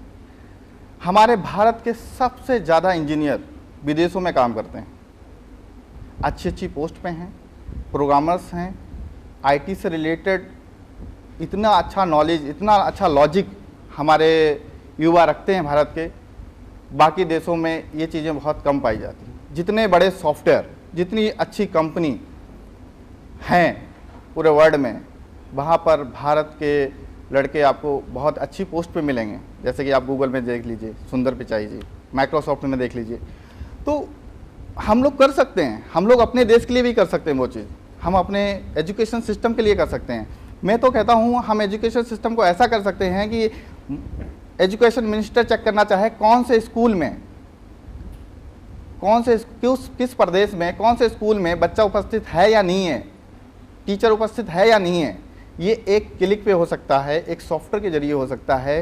लेकिन क्या होता है, वो चीज़ें नहीं हो पाती हैं, क्योंकि हम लोग उस स्तर से जानना ही नहीं चाहते। सबको अपनी कमाई चाहिए, सबको अपनी रोटी सेकना है, इसके अलावा कुछ नहीं करना। मैं बस इतना ही कहना चाहूँगा और इसके अलावा कुछ। तो अकरम साहब बहुत बहुत शुक्रिया। और जिन बातों को आपने जिक्र किया यहाँ पर, जाहिर तौर पर उसमें सुधार होना चाहिए। टेक्निकली आपने कहा कि क्लासरूम में बड़े सारे बच्चे होते हैं, उनकी स्ट्रेंथ बहुत ज़्यादा होती है, लेकिन वीडियो कॉन्फ्रेंसिंग के ज़रिए, अलग अलग जो मशीन है उसके ज़रिए या कैमरेज के ज़रिए आप एक टीचर भी उन्हें हैंडल कर लेता है। लेकिन हिंदुस्तान में कहते हैं कि साहब इतने बच्चों की फ़ौज तैयार हो जाती है तो सरकारी स्कूल में वो टीचर उन्हें कंट्रोल नहीं कर पाता, वो बच्चे इधर भाग रहे होते हैं या कहीं और। लेकिन एक स्मार्ट एजुकेशन की जो बात आपने कही है, मुझे लगता है कि प्राइवेटाइजेशन जो हुआ है शिक्षा का, उस वक्त उस दौर में तो चीज़ें प्राइवेट तरीके से हो रही हैं ऑर्गेनाइजेशंस की तरफ से, लेकिन सरकार जो उनसे जुड़े हुए स्कूल हैं, कॉलेजेस हैं, यूनिवर्सिटीज़ हैं, वहाँ भी इस तरीके की चीज़ों को अप्लाई करे तो शायद शिक्षा प्रणाली में और व्यवस्थाओं में बेहतर सुधार हो सकते हैं। बहुत बहुत शुक्रिया आपका हमारे साथ जुड़ने के लिए। आप भी बने रहिए हमारे साथ आज के सच के साथ।